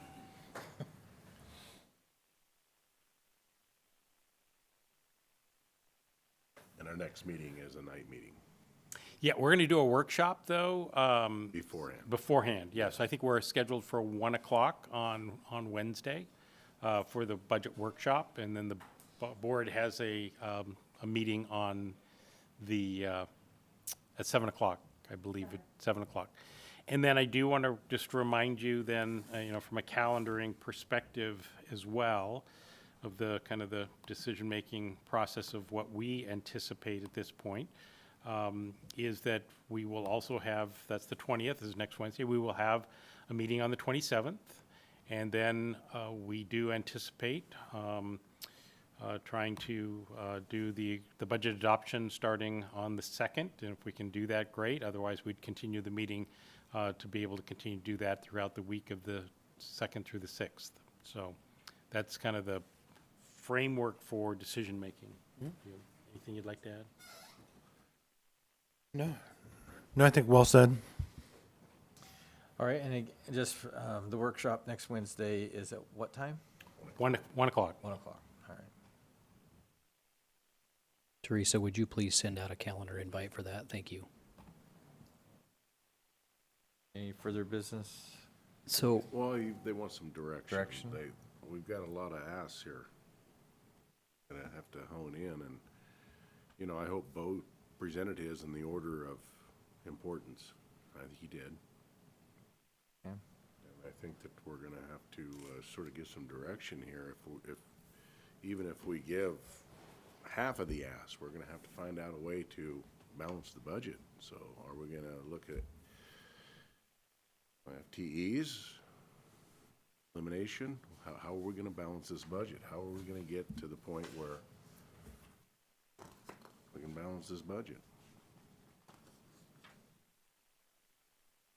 Yeah, I think some of the things you might think about in terms of some of the things you heard at facilities, even the sheriff and or the and IT is, you know, do they, you know, coming to the point of a lump sum and letting them prioritize within that investment that you're making. So you're not necessarily picking and choosing, but you are recognizing, yes, we've got to make investments in these areas. You know, we're not necessarily going to say which ones. We'll leave that to the individual offices to make those choices as well. So those are ways you can think about it. So you're not asking to pick and choose. You're asking for a target expenditure is one way to be thinking about it as well. You know, you've had conversations about, you know, FTEs. You know, we at the commissioners in the administrator's office have suggested to take one of our FTEs, that we'll combine one of those into one, and we've already made the transition from kind of the government relations position to a Office of Public Records. So we're trying to live within our means and reprioritize our expenditures as well, and that could be direction you want to provide as well. So, would you share with us a little bit, what would it look like if we were to implement a hiring freeze in 2025? Kind of what would that look like? You know, reduction through, you know, attrition and. yeah, I mean, I think that's, you know, clearly, unless something changes dramatically, you're going to, sometime probably in 2026, you're going to need to reduce expenditures, or go out for a levy lid lift for additional revenue. And I think those are your kind of your two choices. If you want to start to think about, you know, we're not prepared to make reductions at this point, but we are willing to look at reducing the size of the workforce in 2025, and doing that on a attrition basis or a case-by-case basis when a vacancy occurs. And that's a choice you can make. It's a choice that is somewhat tenuous, because obviously an opening in one office is maybe not necessarily equivalent to an opening in other office. And you have to start making choices. You'll have to do that either now or kind of as you go throughout 2025. If there's an opening in an office that you might see as more discretionary, you might say, yes, we're going to take that position, or we're going to extend it, or we're going to turn it into part-time, or we're going to delay hiring 3 months. So there's decisions you would manage, kind of your overall staff allocations. But there's no question, and this is always the difficult conversations to have, if you were to do this discussion, you know, right now, you would having to literally start to choose a reduction in force, which would likely involve an individual or an employee losing their position. Versus doing it through attrition, you have the potential to then think about movement of existing FTEs or existing personnel, or not seeing layoffs per se. And so you might achieve your cost savings, but you might have to manage through that cost savings. You might have to look at union and collective bargaining agreements as you make choices, and a little less, you just have to start thinking about each position on an individual basis when the opening occurs. So you could talk about furloughs if you wanted to talk about furloughs, which counties have done during the past. As I indicated, there are a number of jurisdictions that are simply doing reductions in forces right now because of revenue shortages. So. The other, I mean, the other piece of it too is the board can, moving forward, decide to do large road shifts as well. But at some point, the gap between revenues and expenses it may be so great that, even a significant road shift isn't enough. But I mean, currently this year, I think the county roads has a little over $4 million of property taxes currently budgeted. And so, we've done 1.7 million road shift in the past. And so that is one of the avenues that the board has done in the past to balance the budget. One of the things that we ask that you guys do that you've worked diligently on is seeing if there is options, and you have brought a few of those where that, there can be some of these capital requests that can be funded out of some REIT funds and different stuff, and so appreciate all the efforts that have gone in there for sure.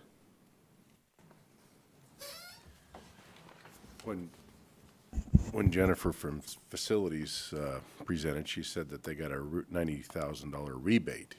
When will we expect to see that money come in? By the end of December that we would receive that. Sign an agreement with the PUD, a new amendment. And all those funds would be, We'll get a check and then deposit the check. So I would imagine probably mid-December. and that wasn't figured into the budget, correct? Well, it'll probably come into this fiscal year, so it'll come into the year end. But Okay. no. What about the OPD caseload standards and the impact to our county? Is that something that we need to be considering for 2025, or what's your thought there? Well, I think you definitely need to be aware that that something could emerge in your fiscal year 2025. We've not done any budget forecast for what that would look like. I just don't know what that's going to be. I don't know how the legislature is going to react. We don't know what the court is going to do with caseload standards. Will they phase those in? Will they delay them? Will they ask for a time caseload study specific to the state of Washington before they adopt new caseload standards? Will they reverse it, and it won't be attorneys, but it will be more on the administrative side to support the work that attorneys are doing? I just don't know yet. I think there's just so many unknowns. And will the legislature finally step up and accept a financial obligation for their constitutional responsibility? The association, I know, is still engaged in litigation against the state on this issue for the state's failure on it. They pay 4% of the cost in this county and across the state for indigent defense. So we've not forecasted it. It will be a significant choice. You can also make choices about, we're not going to increase our number of attorneys, and there's a consequence for not having an attorney present in dismissal of cases, which is not a good, probably, public safety decision to make. So, yep.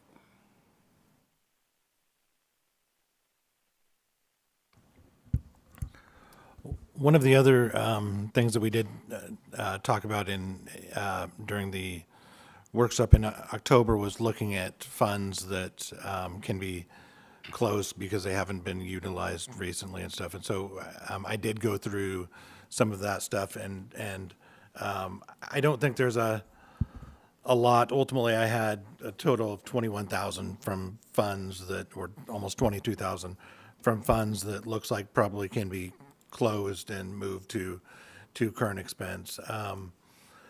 There's so the ones in green are potentially ones that can be transferred to current expense. There's growth management fund, planning and building. That one's one I'd have to know a little bit more about it, but there's been 6,440 sitting in there untouched for recent years. I don't know if there's any plans for it moving forward. There's a liability reserve fund. This was a fund set up, I think it might have been back in the 1990s or something. It's been a long time. We've only been getting investment interest, no spending. Some of these in white, there hasn't been much activity, but I don't think that it's anything that we would do anything with at this time either.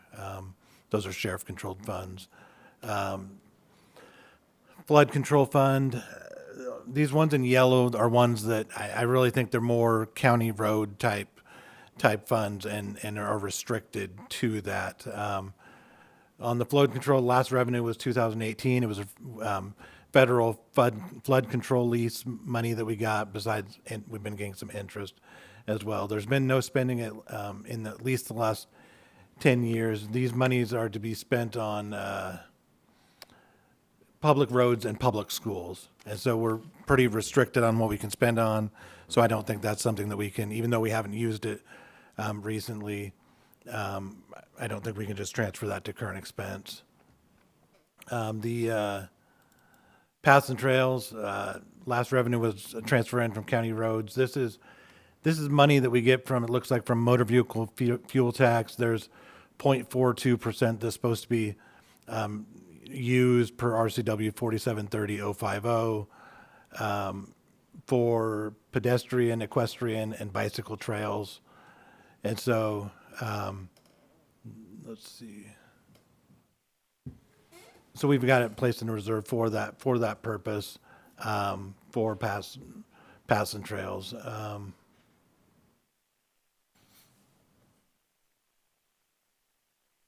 And then this is growth management impact fees, primarily no spending. We haven't had any spending in the last 10 years. This is, and we actually are, we're normally supposed to spend the money that we receive within a 10-year period of time. We haven't had any spending in 10 years. So I think that's something that needs to be addressed at some point too, is having a plan for how we are going to spend this money, because we're supposed to be spending it on a regular basis. But it's fee charge to mitigate the impacts on infrastructure and capital facilities because of increased demand resulting from new development. Is there a geographical area that's bound to, or is that countywide? The revenue was collected by a region, if I remembered looking at at it, but I've not dug into the ordinance at all. But I do know it is coded by a couple of different regions in gravity.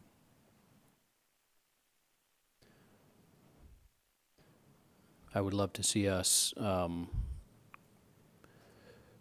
potentially use some of that on some parks that are within, not owned by, but within the bounds of the county, and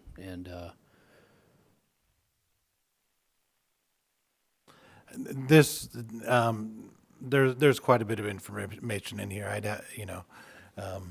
It'd be good to sit down at other times and kind of go through more of the details of it. But this is something that we haven't been spending, and I think we should work to have a plan on it, because it is supposed to be used on a, certainly we collect money every year from these impact fees. So some of this money, probably a good portion of this money is money recently collected within a 10-year period, but at the same time, there's others of it that would be coming due too that we should be spending on.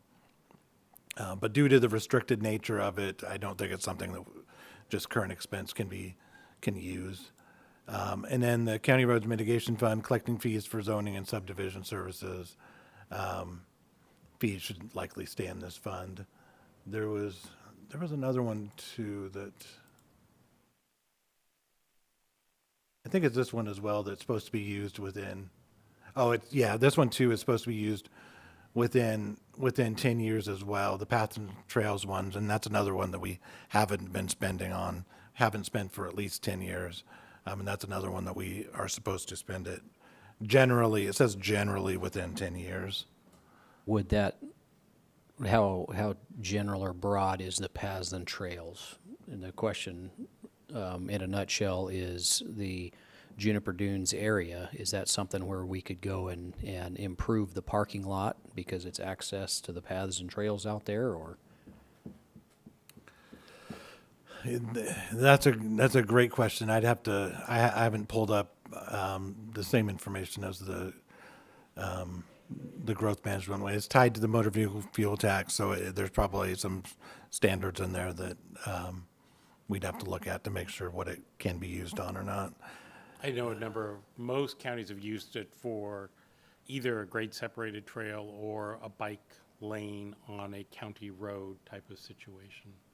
But I don't know what the specific, if there's another RCW stipulation, we can undoubtedly get with Craig to have him bring information. And then there's some other minor ones, landfill closure trust fund. As far as I know, we're done paying on that, and so the $1,001 in there, I think we can transfer over. There's a $1,063 that's remaining from when we constructed the jail. Pretty minimal amount, but that may be able to be transferred as well.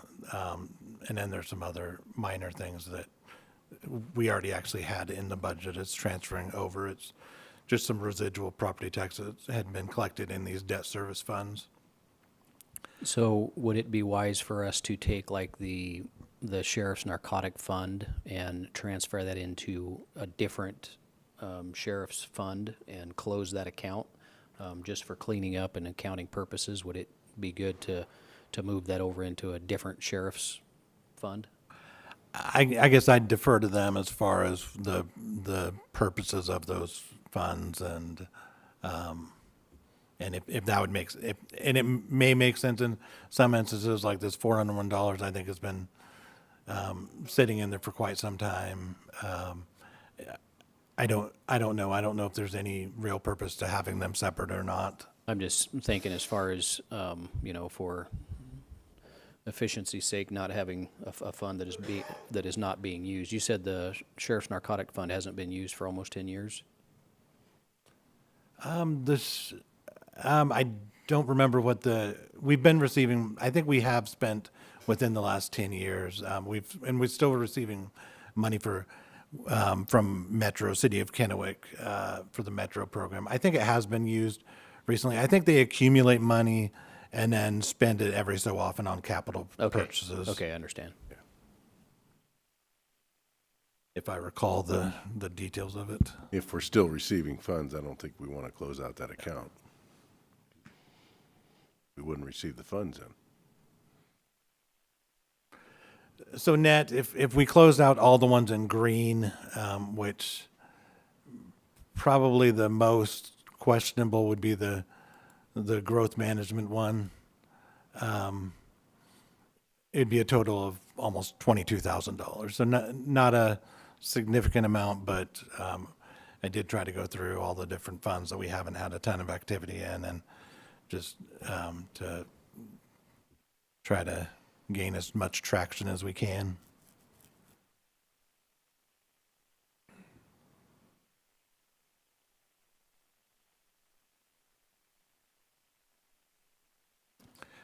Just a trail and path real quickly. A trail or path includes a widened shoulder of a highway, street, or road when the extra shoulder width is constructed to accommodate bicycles consistent with the comprehensive bicycle plan.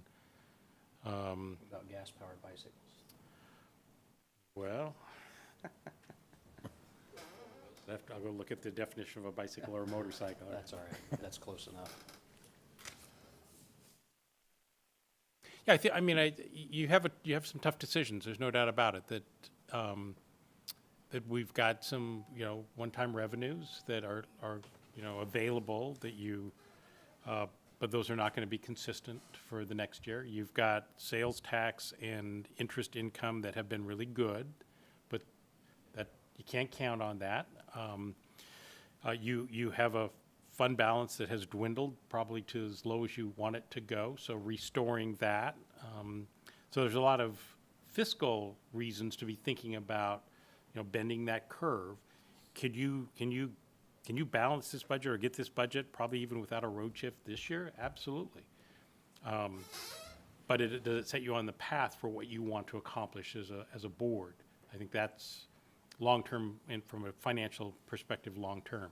I think that's, one of the questions that you can ask, and you can say, is there a pathway in 2025 to help us get to where we want to be in 2026, that it could include both the expenditure side and potentially asking the voters, do you want a certain set of services that you are willing to be taxed for additionally? But you got to keep in mind, there are probably a lot of other entities within the Tri-Cities that might be doing the same thing. So.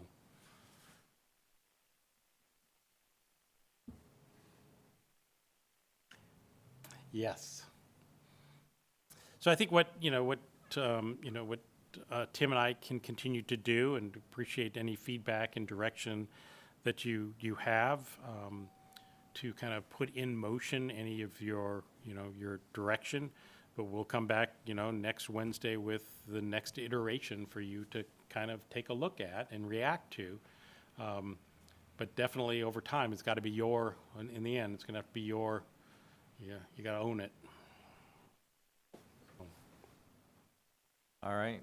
Well, thank you. One more question. Has there been any analysis on returning to the ER&R, all departments, and if that would be a savings or a more costly? We've not done, we've had, some discussions about consolidating fleet management, but we've not done the direction. Will you save any resources? In the short term, probably not, because you've got to continue to make this investment over time into the fleet.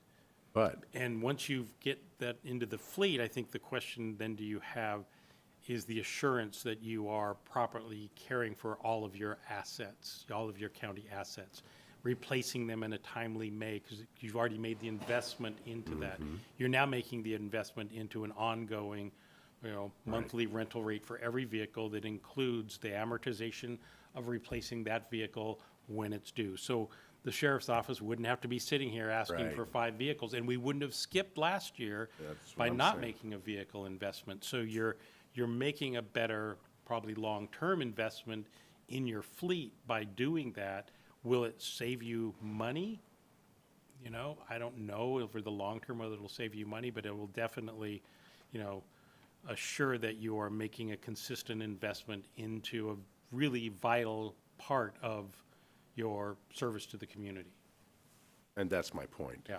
Is that they would be guaranteed those vehicles instead of relying on And a budget system. I can't remember the story that has is it the mouse or the elephant moving through the snake?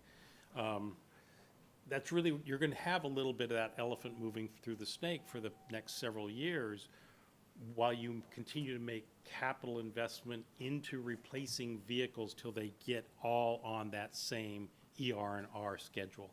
Because you have not saved any money in a fund to do that equipment replacement. You're going to have to do that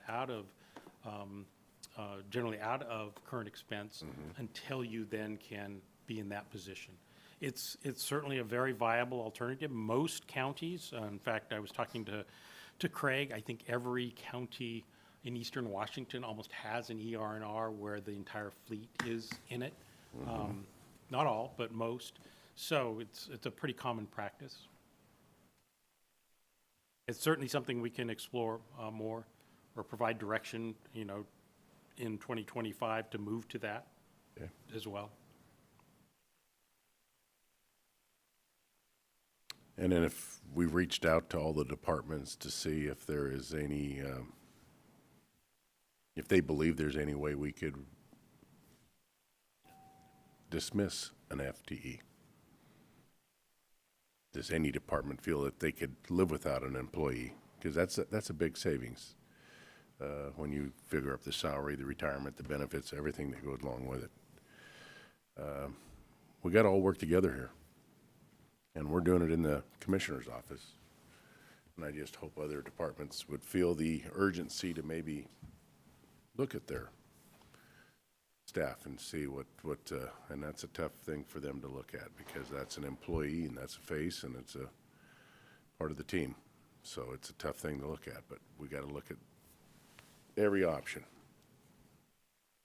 So, just my point of view.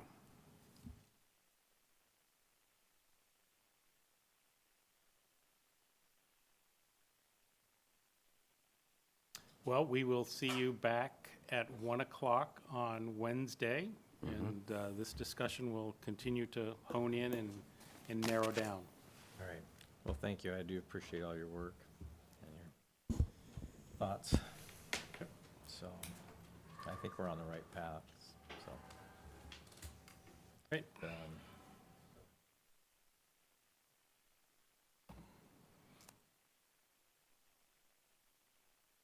Or do you want more direction from us today?